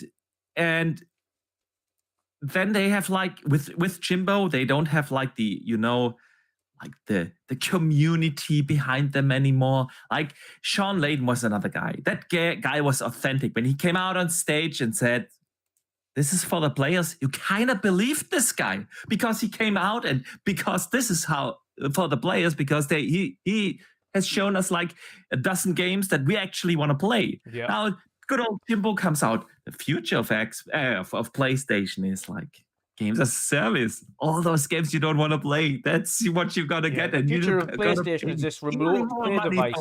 This remote play device that can't be used outside the house. Yeah, what is that? Yeah, I mean, it's like, so everything that they provide feels kind of like a ripoff lately. So in the last couple of years. So yeah, man, this is what I want. I want Sony to do good. I want them to do good by us gamers. I like Sony. I've been a PlayStation gamer ever since the PlayStation 1. So I do like the ecosystem, or it's not an ecosystem. I do like the console, but time has moved on, man. It just has. Subscription services are real. People enjoy those, man. I love Netflix. I love Disney Plus. I love my Gamepass and Spotify. And I consume my stuff through that because it saves me money. It gives me choice options. And the same goes for playing on which device I play. I'm a console gamer through and through. I've always been, and if I have the choice, that's why I'm so pissed about the 30 FPS in Starfield, because I want to play it on console. I prefer that over my PC. I have a PC that is significantly better than both of those consoles. Yeah. Yeah. So I won't have any issues running Starfield probably at 60. But I don't want to do that. I want to play on my console. I do enjoy that. So I'm a console gamer, but there are other options to play. Man, I'm on the road. I want to play on my Ally, and I do want to play Spider-Man on that thing. I want to be able to sit in my backyard with my Ally in the hand, enjoying the sunset whilst playing Diablo. I love that. And I want to do that with PlayStation's games as well. I'm going to do that with Starfield, but I can't do that with Spider-Man. Yeah, Sony needs to wake up and move on. So, yeah, back to the original question. They have to. They have no choice but to. Yeah, see, that's a very good point. Do they really have to? I'm not sure. I think they do. The problem with it is, the ABK deal won't change much in the general perception of casuals, of the wider gaming market, because they will still be able to play Call of Duty there. So I agree with that. It won't change much. I don't think it will change for a time. It's still going to be the same for the next 3 to 5 years. But after a while, things are going to change.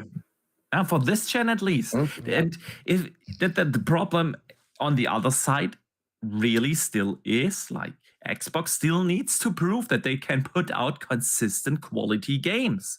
They haven't done so. Period.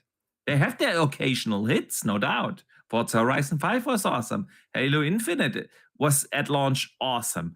But then we had for too long nothing. And they still have that problem. And it's going to continue. Yeah, we still don't know about 24. We have 2 games announced about in Hellblade. And given the track record of Xbox, both of them get delayed.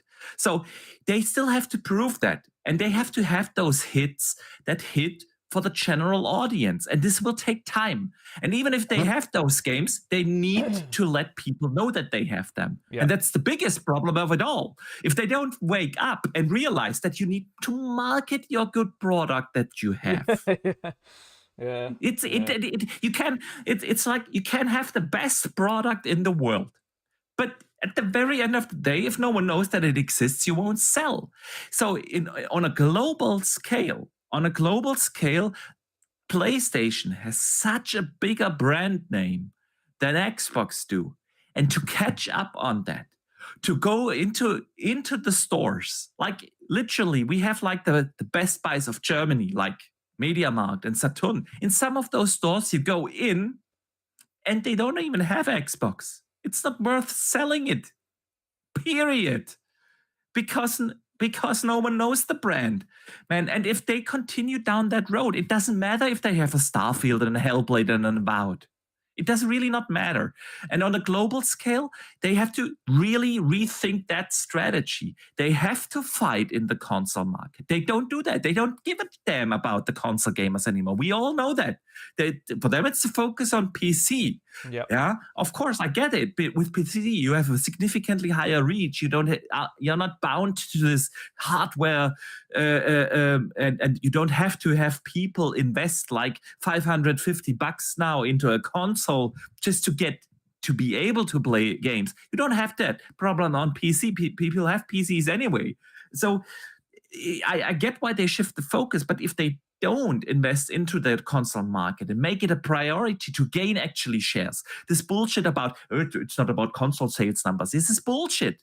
This is bullshit. It has not done anything for them. They haven't moved the needle. They have the better console, they have the better service with Gamepass, and they have the significantly better roadmap of games coming. And it's not changing anything for them because they are not able to convince people to invest into the console. And as much as you want to be successful on PC, the PC gamers, they are on Steam, period.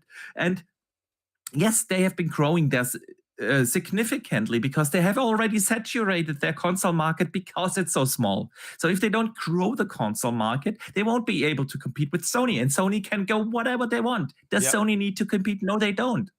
They really don't at this point. And Starfield and all these other awesome games won't change much if Xbox not significantly rethinks their global strategy. So, agreed. Marketing wise, that's the one thing that's Yeah. holding back anything with Xbox. They can own whatever they like until they get the marketing right. It makes no difference. Yeah. And that's Absolutely. something they still haven't mastered, and we've been telling them for years, like the marketing's shit and they need to improve. And we're talking about Definitely. and it's not just like regular marketing, like we're talking about viral marketing, which is what Sony are very good at. Sides of buses, sides of buildings, sides of subways, giant murals getting painted on things. And like the funniest thing about the Diablo thing was when the wildfires and things were happening in Canada, and you had the red sky over like the massive red smoke all the way through New York, but there happened to be a Lilith thing in Times Square with a giant Diablo sign saying "Welcome to Hell." I was like, that's unintentional, but it's perfect viral marketing at the same time. And Diablo did it the right way, like they had it everywhere. But they did it. That's those guys. That was the very first time where I thought, like, okay, Xbox gets it. They get how you do marketing. If you have like marketing deals for such a big game, you need to let people know. Man, it's for the very first time I've seen Xbox advertisement in Germany, period. They had trailers in TV, they had billboards, they have in the cinemas, they had those advertisements, and whenever they shown the trailer at the very end, play it on Xbox. Never seen that. Was super surprised. And if they continue down that road, yes, then next gen, because this gen, PlayStation outsold them already 2-1, even more so on a global scale. So you're not gonna catch up on that. Not even with a couple of big blockbusters. But yeah, then if they get their shit together in the next 5 years and actually have that cadence of 2-3 major releases a year, where Game Pass can really shine, and if they get their shit together with the marketing, then they might be able to compete on a global scale. But it will take a long time. Yeah. And I really don't think that they want to. I think that they think of gaming differently. They think of it like, okay, we need to grow. We are not trying to compete in those markets. So I don't think in the console space you will see a significant shift. Their target obviously is We want to grow in mobile. We want to grow in PC, where there's actual bigger potential for us to grow. Yeah, the mobile space is huge. They want to grow in that. So don't be surprised if in the next 5 years, the shift that we have seen in the last 5 years, where they shifted their focus from console to PC, is going to from PC to mobile. They will still have the console. I'm not saying that. They will still have the console. They will still have their games. We're gonna be just fine, guys. We're gonna be just fine. But I don't think that with this strategy they will like push Sony out of the market, or not push out of the market, but gain like significantly higher shares in the console space. I just don't think so, and I don't think they want to. Yeah. Yeah. A quick shout out as well, because I missed a super chat earlier from Andrew Green. £5 super chat, so thank you for that again. He says, isn't one of the COD teams making a new shooter, by the way, Dutch? I don't like the patch for D4. No, we don't like the patch for Diablo 4 either. Yeah, it got way too much way too much nerfs, man. Yeah. Way too much. Killed sorcerers. Absolutely killed sorcerers for no reason. Yeah. So they were not the damage dealers anyway. Like, Nope. you know, there is this one particular build for the druid that is only like valid or possible for like higher level players, so level 60 and above. But there is a certain build yeah. for the druids. Those guys are just killing everything. Those are the one you need to nerf, not our sorcerers. Come on. Yep. No. God. Bring back the sorcerer. Yeah, I'll be giving the game a break man. until they fixed it, to be fair. I've got a few things I want to play. I'm gonna play. That's not a good idea. I don't think that's a good idea, man. It's still too good. I know it's good, but I'll wait. I've got a few things I want to mop up and play anyway, and then I can come back to it. There's no rush. No rush. It's not going anywhere, Boxy. It's not going anywhere. It's fine. It's not going anywhere, but Starfield is coming, and you know that you're not gonna play anything else. Then, yeah. And what are we doing next Sunday, dude? I missed you last Sunday. We need to do some Nightmare Dungeon runs, dude. I know. I was a wee bit busy. We do need to do Nightmare Dungeon runs. We do need to keep doing that for sure, 100%. Yeah, I can play some Diablo on Sunday, but yeah. In the meantime, I might play Diablo here and there, but I'm not going to put in loads of time like I was the other week, where it was like every day. Until they fix it, I'll be playing it like ad hoc.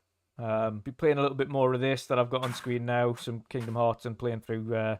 Might, like I say, do another run through of Final Fantasy VII Remake on stream as well. So, but yes. Aside from that, Pachu, what do you think Sony needs to do then to going forward? What do you think they should do after this? After the acquisition is complete, how do you think they should approach it?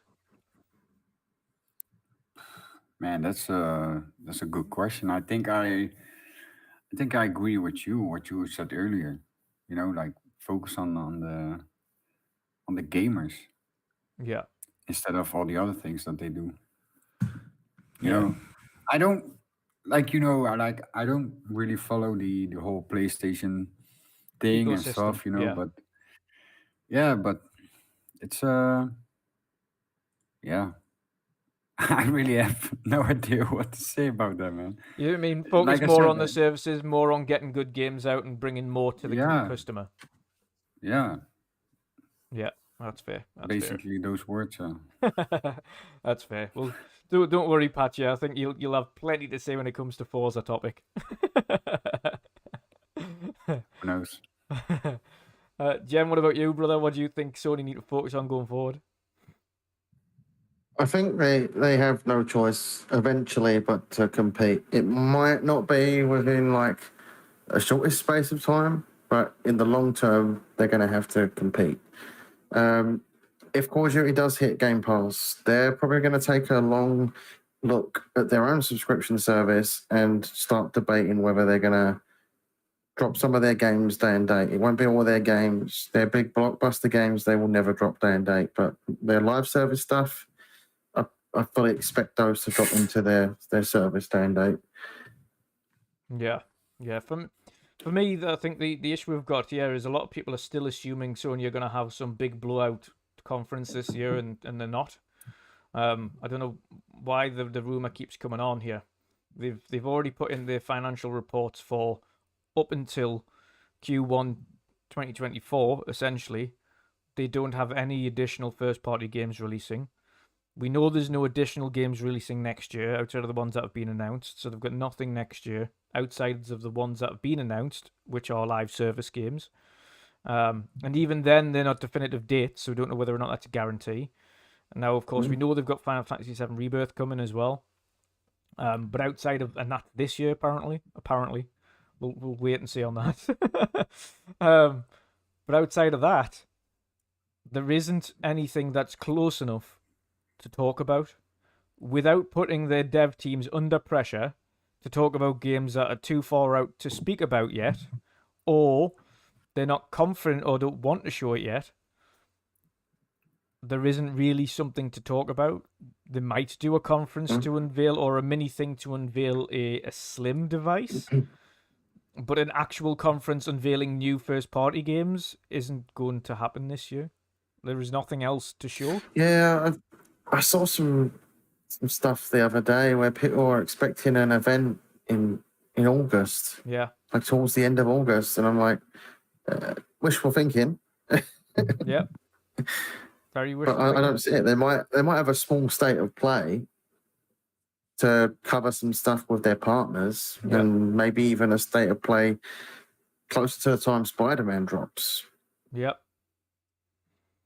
But I don't see them having this big conference that people are yet again hyping up. They've had their big conference this year. Yeah, Their next big conference will be next June. Possibly. Yeah. Yeah. Possibly. It's not gonna happen. Yeah. Just not gonna happen. They might have these state of plays, something like that. And maybe they give an That's what I update. think. State of play. They'll have a state of play for Spidey 2 closer to launch. They'll have a potential state of play for Final Fantasy VII Rebirth closer to launch. And like I mentioned, and to have state of plays for their partners. They always have state of plays towards the end of the year third-party VR for their third-party partners. Yep.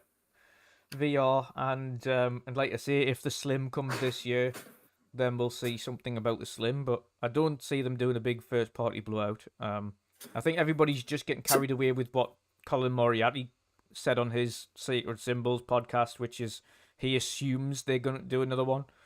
Again, the term there, assume. Yeah, but the guy assumes a lot of things, you know. Never assume because it makes an ass out of me and you. Come on. A lot of those PlayStation fanboys assume a lot of stuff. They also he also assumes that Hellblade a lot of stuff. Yeah. Sorry. No, go on. Didn't want to talk over you. I mean, Colin Moriarty also assumed that it's a bad idea to buy Ninja Theory. So yeah, I'm not a fan of that guy. But either way, just don't if you're going on the word of somebody who's making assumptions or assuming something's going to happen, that's not a reliable source. And I know he had contacts in the industry, and he knows a few people there, but they're still not going to divulge information to him, no matter how much you think they are. Just because you have contacts, it doesn't mean they're going to break NDA to tell you something. Especially Hierarchy. They are absolutely not going to tell you something. They're going to keep that to themselves. Yes. Again, for me, for Sony, they just need to do more to compete going forwards, and I mean on all fronts. When we're talking about the subscription service, eventually that's going to have to go day and date. It will have to go day and date eventually. As much as Sony are trying to, it will start to, without a doubt, it will start to. They'll start doing that day and date stuff with live service. I fully expect it. Yeah, live service stuff, I can imagine. I mean, I think that's already more or less confirmed because Herman Holst a while ago said that they are definitely want to bring games as a service titles day and date to PC, which is already also a big one for them. It would only and he said something, I have to paraphrase now from my memory, but he said something like they will also rethink the strategy for games as a service, because you want the player base to be as big as possible for those kind of games at launch. And so that's basically implying, hey, this is what we are talking about if we talk about potential early release in our service. Yeah, so Yeah, I think Sony have got a big problem with live service, though. I think they're trying to do too many live service games at once. They've got like 10 projects in the work or something like that. yeah, That's gonna affect them, because majority of gamers typically stick to one live service game, and they're gonna have 10 coming out over the space of I don't know how many years exactly. How many people are going to stick to the majority of those games? One or two of them games will be successful, and the rest of them will likely be like their servers will be brought down a year or two after launch. Yep. yeah. It's a hit or miss thing with live service games. We all know it. Live service games, if they hit, then great. But if they don't, and the vast majority don't, then they're gonna have a. We've seen a lot of live service games die in the past year and a half. Yeah. Very quickly. Very quickly.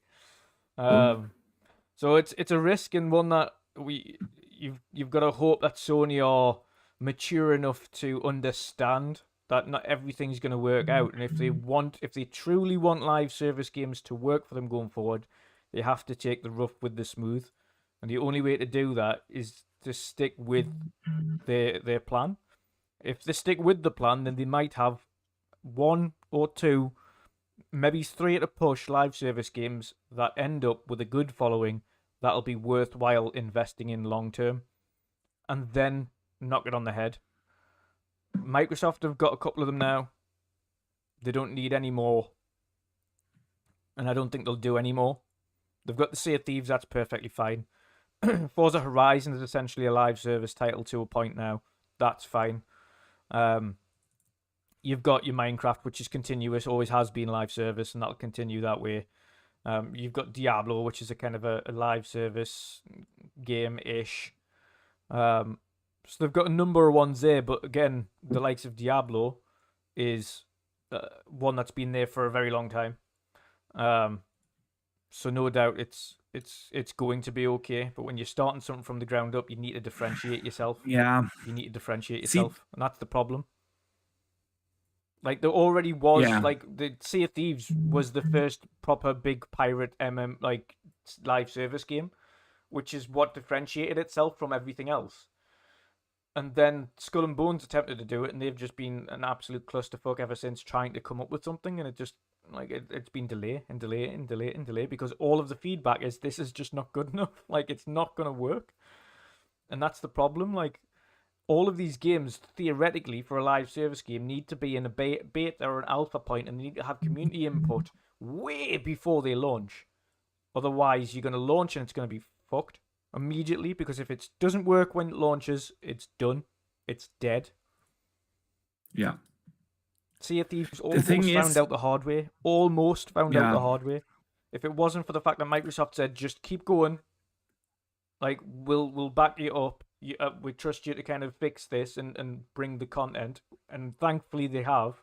If it wasn't for them, but the problem is Sony's not Microsoft. If it doesn't work with Sony, they, as we've seen, will just can it. You already had that with Days Gone. It didn't perform the way they expected it to, so they've canned it. And that wasn't even a live service game. That's the problem. Yeah. It's definitely the problem. The problem really is people don't want those games anymore. Those live service games. Well, we've mentioned it before as well, Boxy. We've Suicide Squad. Yeah. Perfect example, man. Yeah. The game actually didn't really look that bad. It's a fun shooter. Does it really make sense to have like guns and everything in there? I don't know. But at the end of the day, it looked like great traversal, cool combat, fast paced, everything's there. And then people complained about it being live service.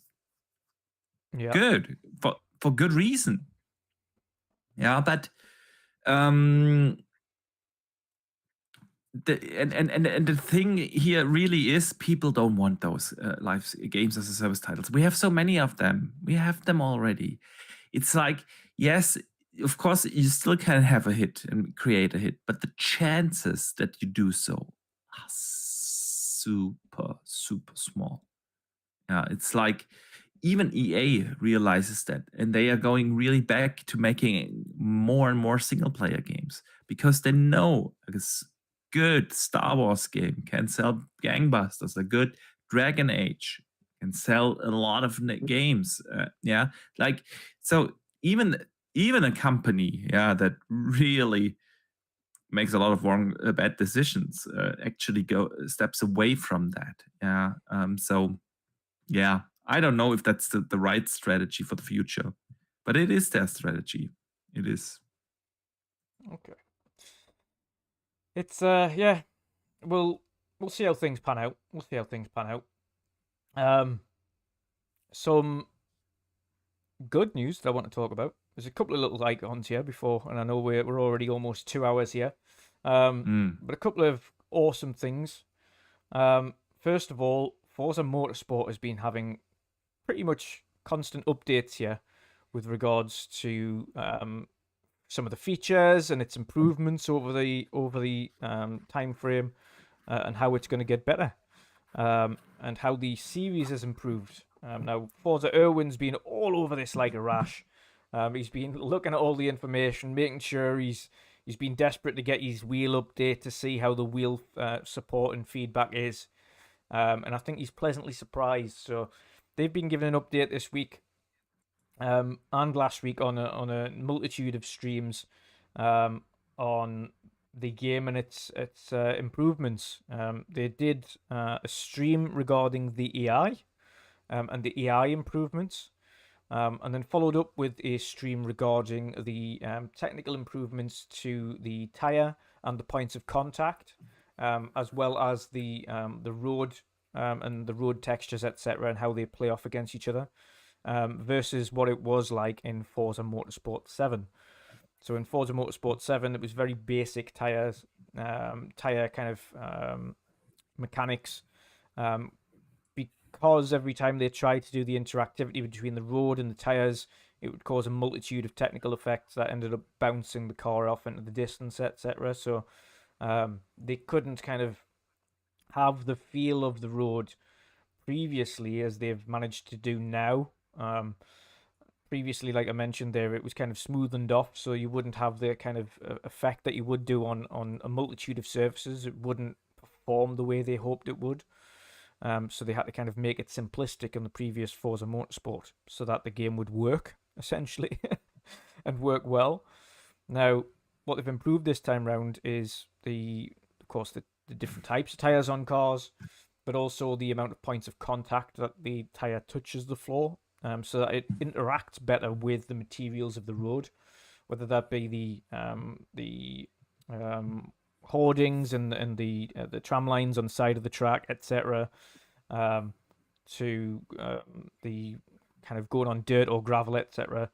The tires actually react properly to that and give a greater sense of feeling on the road and greater sense of contact to the road and grip, and the way that the cars handle. But of course, it also depends on the type of tire that you've got. So if you're, of course, running hards, then it's going to have a different feel entirely. If you're running soft, again, same thing. If it's wet, if it's dry.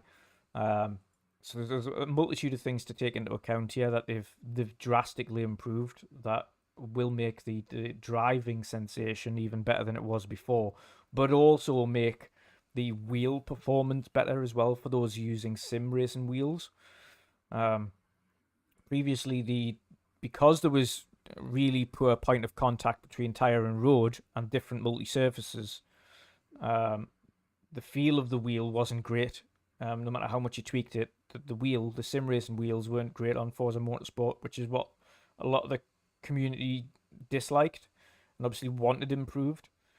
So this new technology that they've got for points of contact on the road and how much they've improved that is significantly improved the feel of the tires and the feel of the racing wheel, which is a massive improvement.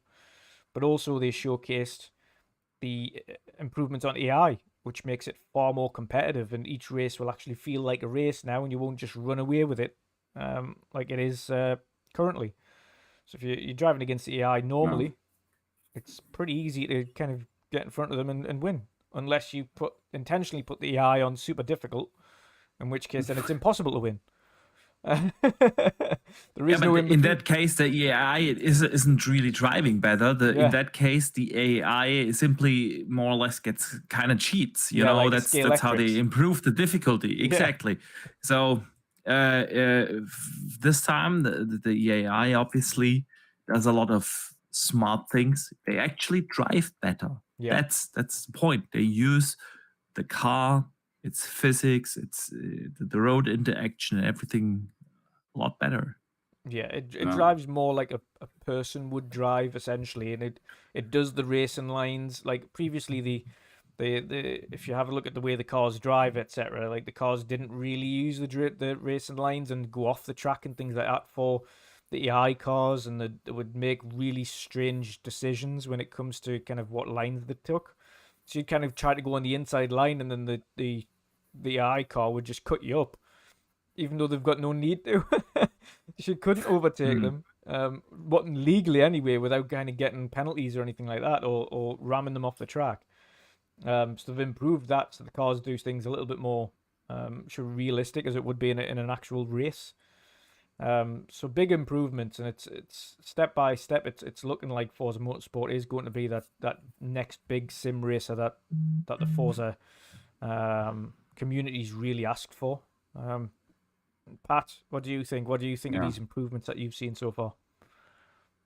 Well, of course, it's a really, really good thing that they finally focusing on what the community has to say, what they wanted to have as a change.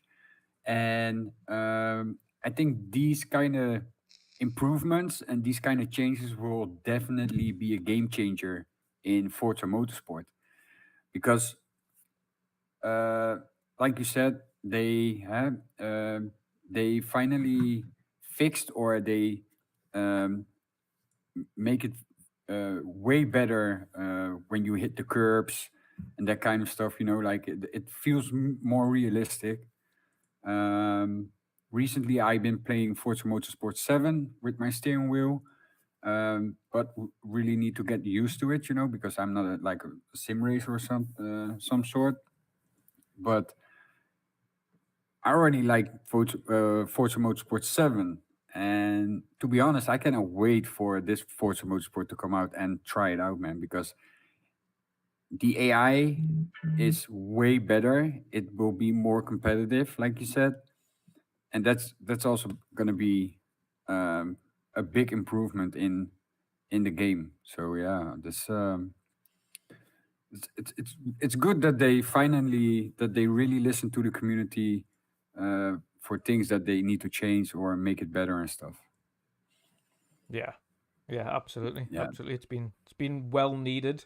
It's been well needed, and it looks like a night and day difference as well on how the cars handle, how the AI handles, and again, wheel play, which is what a lot of people wanted improved, seems to have got a massive jump up in quality. So yeah, hats off. Yeah, definitely. And of course, you need to find the good settings for it, and what feels good for you and that kind of stuff. Everybody has his own settings, of course, but it will be definitely be a bigger challenge against AI. As you saw, I don't know if people saw it in the videos, that you can see a big difference when the AI is driving in the new Forza Motorsport and in 7. In the new one, it's way faster, and it goes into the corners much quicker, and yeah, that gives a more realistic feeling to the game. Yeah. I haven't even seen the new footage yet. Yeah, it Okay. looks drastically improved. To be fair, it does look really good. It does look really good. I'm looking forward to trying it out when it eventually comes out. Again, I don't have a wheel. I don't have a place to put a wheel, otherwise I would. I used to. I don't even remember the last Forza Motorsports game I played. It might have been 5. It was a good one. It's a while ago. Minute. So yeah, it's going to be drastically different for me. Oh yeah. 'cause Too I right. didn't play Forza Motorsport 7. I only played a couple of the Horizon games. As most of you know, I'm not really into driving games or racing games. So I'm going to try it though. It's in Game Pass and I've got a subscription for Game Pass. So it's not going to hurt trying it. But I don't think I'll stick with it for long. Unless, you never know, maybe this game turns me into a car guy. You just never know. You just never know. Yeah, we're gonna see. We're gonna see. I know that I can play 5 days earlier or like few days earlier because we do this game sharing with Parent Plug, of course, and he bought the whole expansion stuff and Oh, the Ultimate Edition. kind of things. Yes, yes. Nice. Basically, like Parent Plug and me, if like Forza Horizon comes out, we buy the Ultimate Edition together. Yep. Same thing is with this as well. So yeah, I'm looking forward to it, guys, and might stream also a little bit. So yeah, I'm gonna see, man. Nice, nice, nice. I'll be racing against you, no doubt. No doubt. It's gonna be fun. It's been a while, but it'll be fun. I wouldn't call it, I'll be racing against you. I'll be trailing behind somewhere. And Dazarus I'm not very good at racing Daz games. in the chat, don't lie. Do not lie. You could. I guarantee you've played Forza Motorsport. I know he's lying. It's a big lie, a big fibber. He'd be the one in the car that's got pineapple and pizza on it. Yeah. He also keeps telling himself he enjoys pineapple and pizza, so Yeah, we can't trust his judgment. Then. What do you make on it then, Boxy? Do you think it's obviously it's good news? Oh, definitely. I'm at a similar page like Jen. I'm not the big sim racer guy. Yeah. I love to play a Forza Horizon, but the sim racing aspect just not for me. I do hope that people will enjoy it. I will absolutely be playing it just to see how good it looks. I want to see how it looks. I want to see how it feels. Does it really feel fun? Maybe it's gonna hook me for a bit. I don't know. Who knows? Yeah, but usually I'm not the big sim racer. I don't have the patience, to go in all the settings and adjust everything in the car so that it handles just the way. It's not my thing, and you kind of need to do that in those hardcore sim racers like an Assetto Corsa or something. Yeah. I know people do enjoy that. That not for me. And the one thing I take away here is definitely okay. They are going into this direction. I am very interested though in the campaign mode. Yeah. If that is done well, I will definitely play the campaign. I can promise you that. I love it that they bring that to the game, and I also do really appreciate them that they are not just trying to push like the graphics forward, but that they actually like use the next gen power in the consoles to better simulate physics and track behavior and things like that. This is really exciting to me. I always said that I want to see the power in the consoles not just used to squeeze out a couple of more pixels that nobody sees and get 1 or 2 more frames in there that are blurred anyway through VR. So I want better AI. I want better physics, and they got that. They got that. So I will definitely be playing it. Looking forward to see how the campaign turns out. But again, I'm not the biggest sim racer, so And I think this is going to be a general thing with this game. Probably at launch, they will report like in the first week, 15 million players. Because everyone who has Game Pass is going to download the game, boot it up, Oh, hell yeah. see how awesome it's going to look. Yeah. And the question really is how many will actually stay on it. Yeah. But then on the other hand, Forza has always had a big audience. Yeah. They've always been successful, and it's been a long time, 6 years in the making, man. Can you imagine we haven't had a Forza in 6 years? It's crazy. It's mad, isn't it? So because the 14 years before that, we had them like every other year. So it's insane. But yeah, so I like everything I hear about it, looking forward to see it, and hopefully it's gonna be the first sim racer that actually hooks me. So fingers crossed. Fingers crossed. Yeah. I'm not what- surprised to be before you Yeah, yeah. continue, Dutch.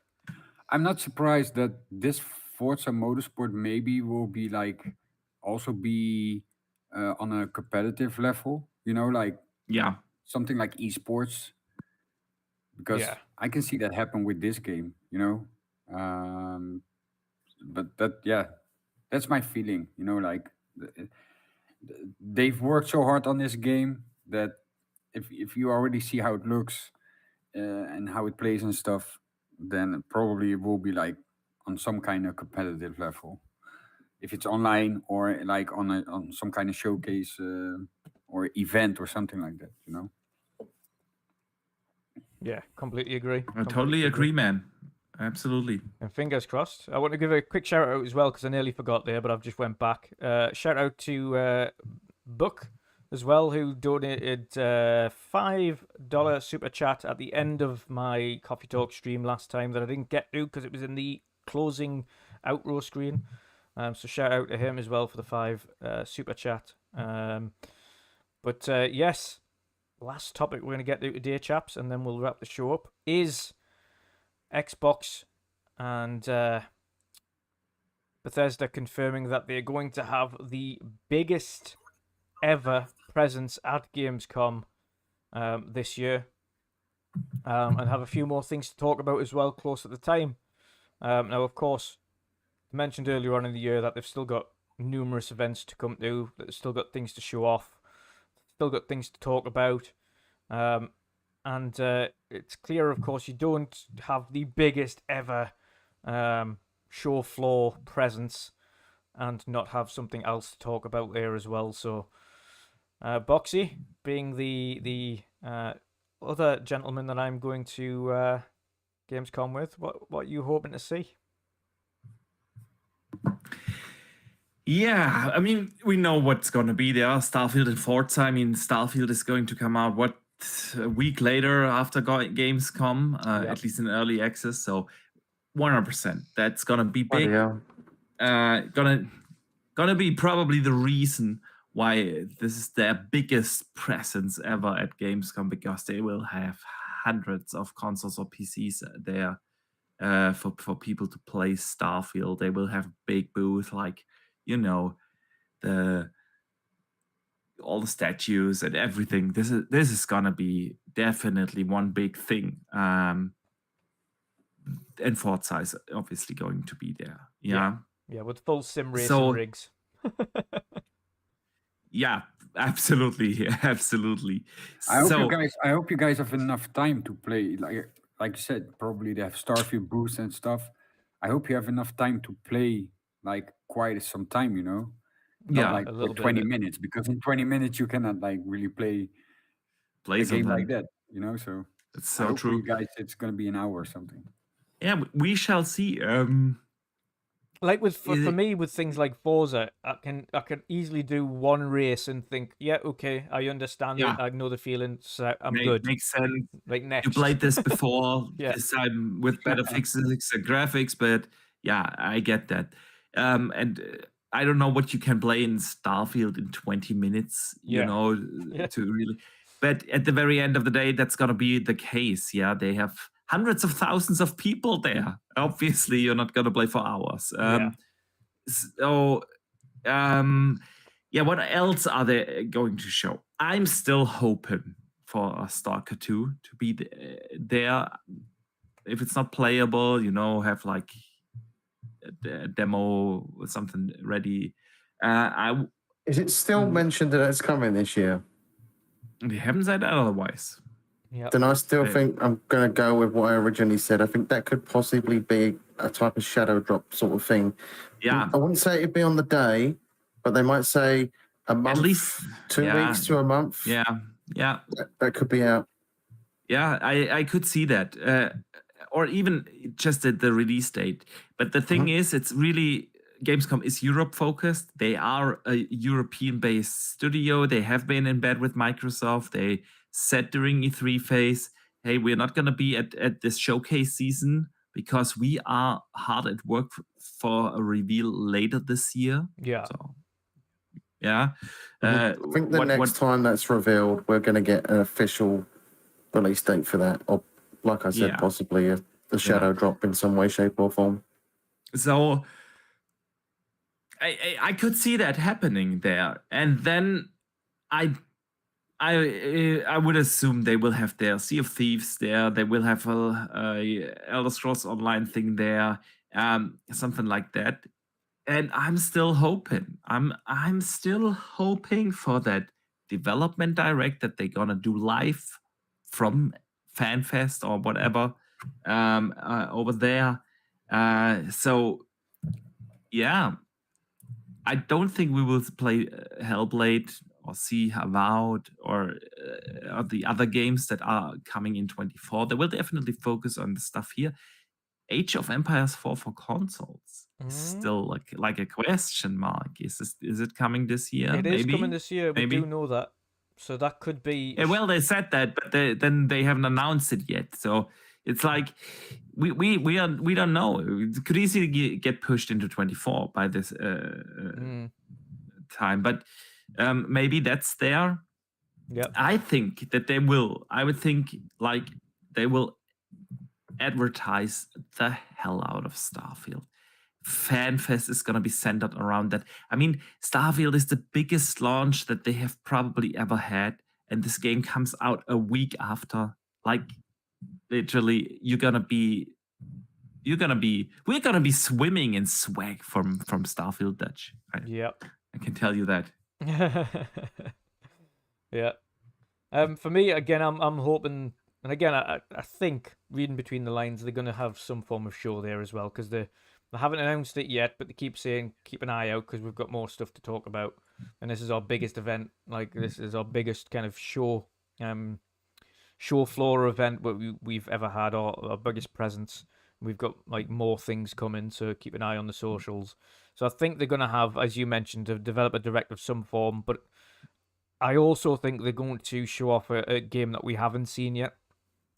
I still think that's going to be a possibility because they've mentioned it previously. That Which one? That's a difficult one, though. That's I don't know, but I think we've still got studios that we haven't seen. We still haven't seen what State of Decay looks like. We still haven't seen what Perfect Dark looks like. We still haven't seen a number of things. We still haven't seen anything from id Tech or anything like that. And Phil was ZeniMax's new game that they've been working on for a significant amount of time. Yeah. And like I say, We've also got QuakeCon right around the corner. Phil was whispering that id Tech, like after the show last time. So there's obviously something there that's worth showing, and that he's super hyped about. So there's a number of ones that I would love to see that I think we'll get updates from. But it's clear. When is QuakeCon? It's after Gamescom. Is it not September? I think it might be September. No idea. Unless they haven't got an official date yet, but I think maybe September, October time. It's before Gamescom. It's from 10th of August to 13th of August. Okay, so next month, right? Okay, so we might even see something then. Hmm? You never know. You never know. Hey, if they announce the Quake reboot at QuakeCon and 2 weeks later you get a playable demo, or even a behind closed doors demo. Oh, I'd love that. Oh, I'd love that. That would be the place to announce a Quake reboot. Yeah. Yes, it would massively. But yeah, they made it abundantly clear after the last showcase in that Giant Bomb interview that they're not done showing things this year. There are multiple events where they can show off things. They did say, don't worry if you haven't seen something that you were hoping to see at this show. It could still very well show up at a multitude of shows that Yeah. we're at. Gamescom, Tokyo Game Show, the Game Awards, or another event. And then, of course, you got cut off at that point and said, like, don't talk about it yet. So there's still plenty of opportunities, and I still think we could potentially see something at Gamescom. Obviously, we're hoping for a fan fest for Xbox as well that we can hopefully get into. Use up one of those days that we're not doing anything in now. Aside from drinking and eating. But yeah, it's a good time. It's a good time. It's going to be fun again. Not talking about acquisitions and just talking about games and looking at games and looking at all the developers and all the different things that are going to be there, because there's a multitude of people that are going to be there. Sega's going to be there. They announced that they're going to be at Gamescom this year, so it'll be interesting to see what they show off. Every major publisher is going to be there except Sony. Yeah. Every other major Ubisoft is there, EA is there, Warner Brothers is there, Square is there. Everyone is there except Sony. Yeah. Ooh, I might get a little taster of Rebirth. Interesting. Interesting. That'd be nice. Indeed, it would. Jen, what do you think? What do you think we might see at Gamescom then? If Xbox are putting in this much effort into being their largest ever present at Gamescom, what do you think we could see? It's such a tough one, Isn't it? What do you hope to see of the games that weren't showcased at the showcase we've just had? That he alluded to. Don't worry if you haven't seen it. There's still time. What do you? It would be nice to see some form of update from State of Decay 3. I mean, they've even just updated even this week, and I need to bring this up. Still supporting State of Decay 2 with new content. Granted, it's a third party that's assisting, but even still, that game's been getting content updates every other month for years, and they're still doing it. It's insane. Yeah, it's crazy. Does Sony have any presence at Jeff's show at Gamescom, or is that a no? I don't think so. He hasn't announced who's turning up for his opening night live yet, so I don't know. That's pretty weird. I thought we would have had that out by now. Nope. Because I'd expect to see like at least one thing from Sony there. Yeah. Yeah. It's been a while since we've seen Kojima at a Jeff showcase. Oh yeah. Yeah. It could be. You never know. You might see Death Stranding 2 at Jeff's showcase. I think that's the closest one to be shown off. We could even see Kojima's other game announced at Jeff's showcase. What, his Microsoft? Because he's got like 2 or 3 projects in the works. I don't if think I'm correct. I don't think it'll be if the Xbox one. I don't think you'll show that. I think Xbox will be wanting to show that because it's a big deal for them. See, I don't know. I think if they were smart, they know Jeff's massive friends with Kojima. The best place for Kojima to announce his Xbox game would be at the Game Awards. I know, for more eyes and things like that. Yeah. Yeah. Shout out to Back from the Dead in the chat there. Said, doesn't look like the ABD close will close by then, per Phil's tweet. No, I wouldn't read too much into that. I wouldn't read too much into it at all. Like, they cut off the absolute deadline for the CMA is the 29th of August. They don't want to take all that time up. They do not want to take all that time up. That date of October being the end date, that's just an overestimation. Yeah. It's a way overestimation. CMA have got to cut off the 29th of August. That's when they're aiming for. I mean, that's basically what they have done is they said, okay, you're going to get 3 more months. And that translates over to the October date. So has nothing to do with this deadline for the CMA. Yeah, but the CMA is, yeah, well, that's the Xbox Activision. They've just given themselves more breathing room, but the CMA have give their final deadline as in their decision. They've pushed back until the 29th of August. That's what they've agreed on themselves. So that's their cut-off point. So CMA don't want to drag it on beyond that, which means they'll have decisions on whatever's being proposed by that point. So the latest the decision will come, and when it'll close, will be the 29th, but I honestly don't think it's going to be anywhere near that.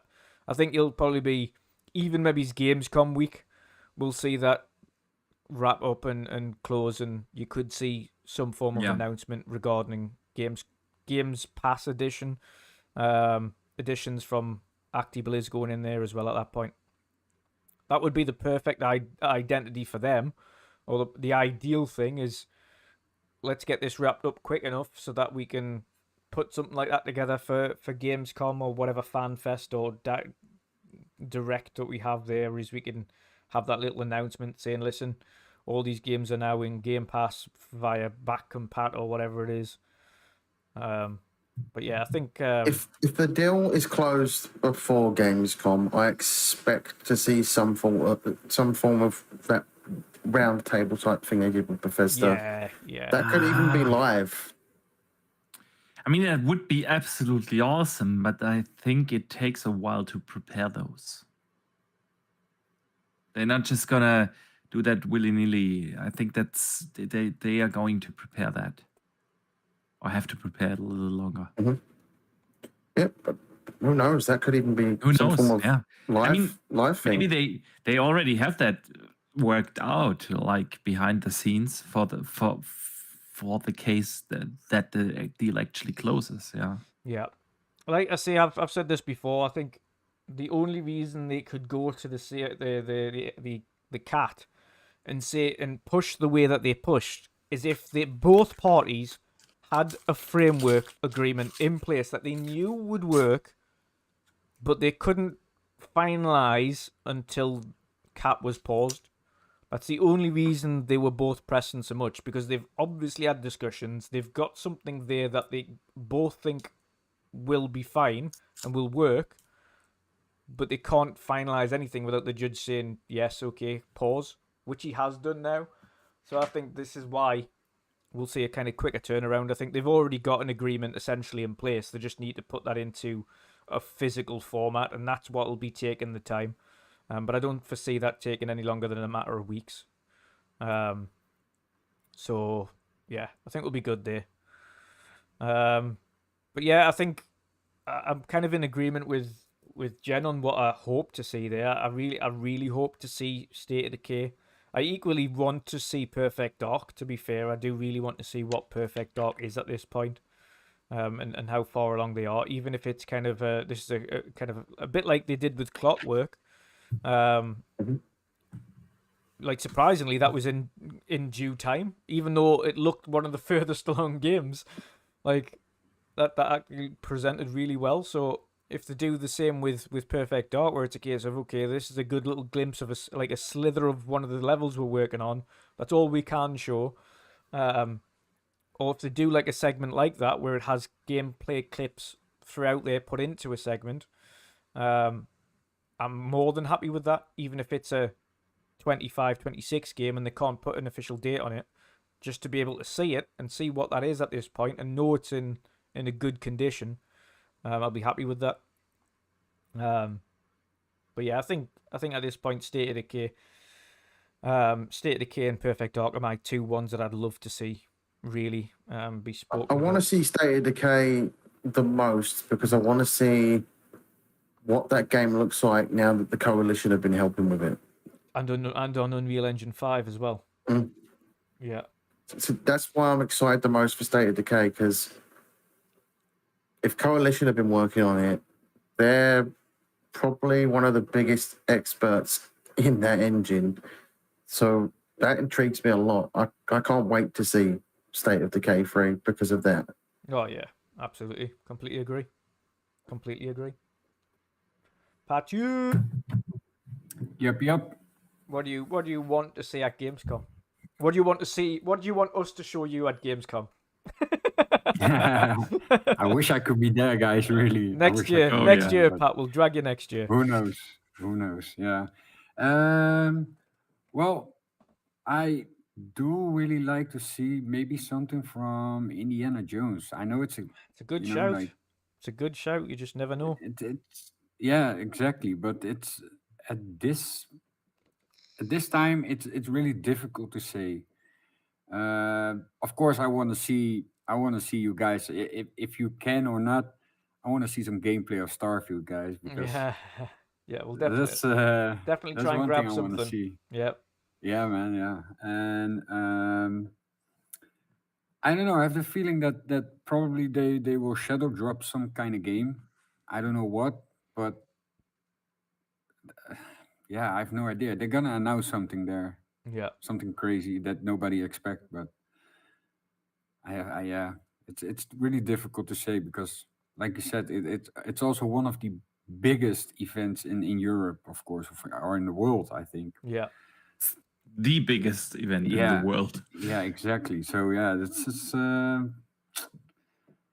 I don't know, man. You guys are gonna see some amazing stuff. That's one thing for sure. So, but yeah, I really do like to see something from Indiana Jones. Nice, nice. It's a good shout. And to be fair, I mean, I went to see Dial of Destiny, and I don't know why everybody's complaining about it. I thought it was a really good film.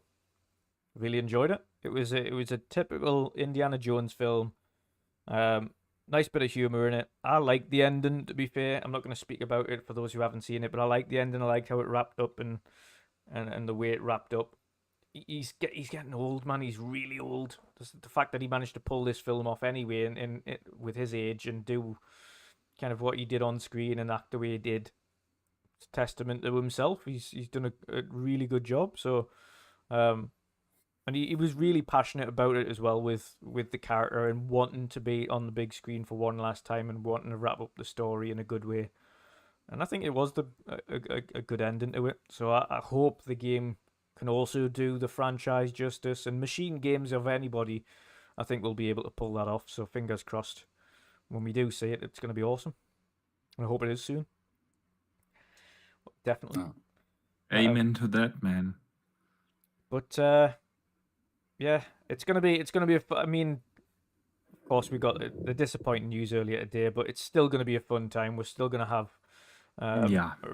a lot of stuff to look at, a lot of stuff to enjoy, and we're gonna have fun at Gamescom either way.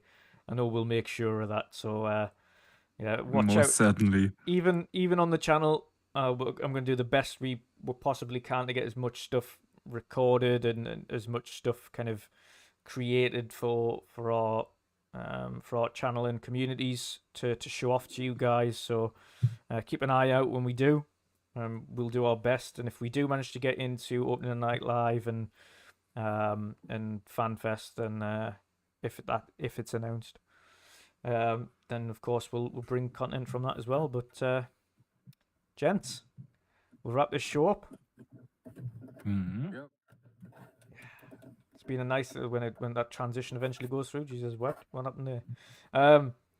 Yeah, it's been a blast, ladies and gents. Thanks to everybody in the chat as usual. Yes, it Thanks has. for all the super chats. Thanks for all the membership stuff, the new subscribers, and everyone that tuned in.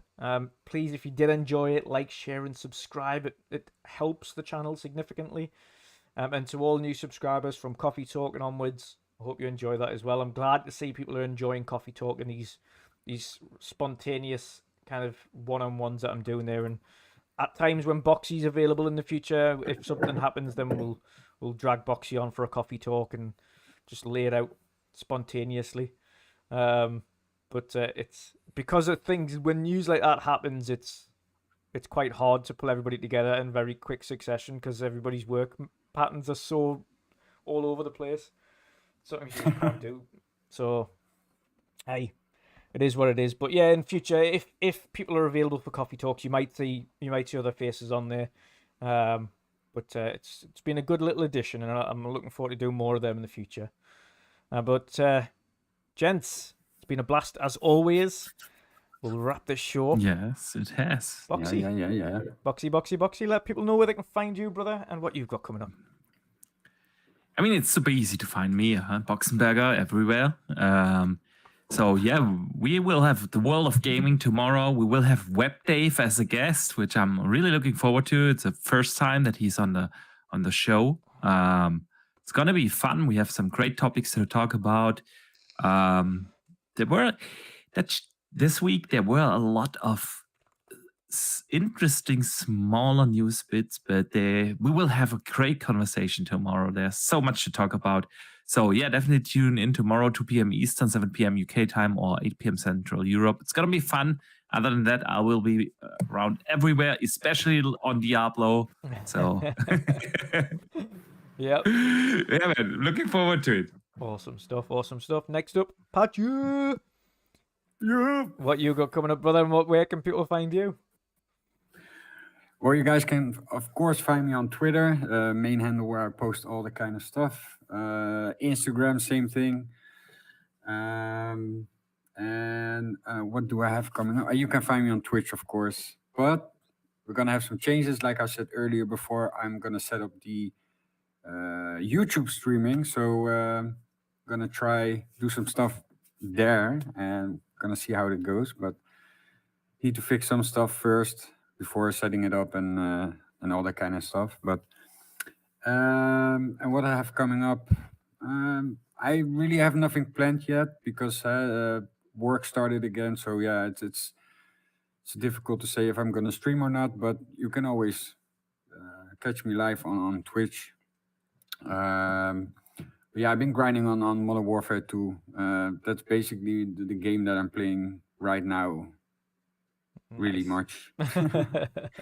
It's almost I passed the level 750 or something. So yeah, I'm still at level 50 something. Yeah, it's 60, I think. I haven't played it since. I completed the new event and stuff with the boys, weapon skins and that kind of stuff. I do like those challenges. And by the way, I want to do a shout out to Studos. Yeah.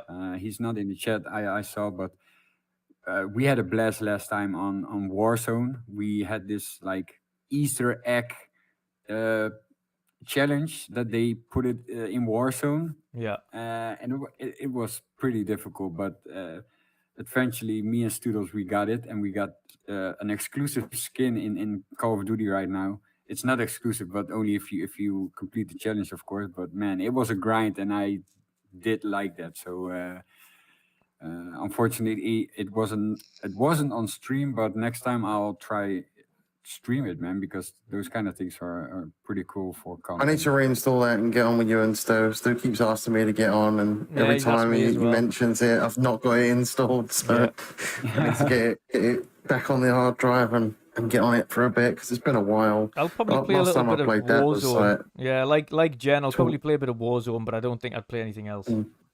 Yeah, but Warzone at the moment, guys, Warzone is pretty shit because of this the boys update. Yeah. They've added like they added some kind of abilities that you can like charge jump, you have electric shock, and you can like teleport and stuff.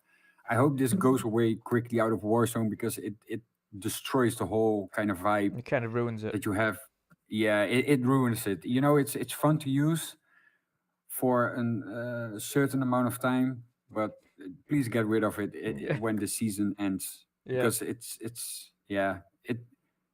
it doesn't give that feeling when you're like in the top 10 and fighting against other people. So yeah, and of course I'm gonna do some racing games and stuff. So, but Nice. big shout out to the chat, guys. Thanks for watching, as always. Awesome stuff, awesome stuff. And last but not least, of course, the General. Let people know where they can find you, brother, and what you've got coming up. Yeah, you can pretty much find me everywhere. Although I'm taking a bit of a break from streaming at the moment. Just been feeling burnt out on that. Not really been energized to stream. But yeah, I should be back either next week or the week after. Try and get a bit of streaming done. Be at the weekends though. Nice. Yeah, you can pretty much find me everywhere at my @name under my General C name here. Nice, awesome stuff, Yeah, there's a few of us on the channel that are taking little breaks and things in the coming weeks. Me, Boxy, and Pat will no doubt be holding it down.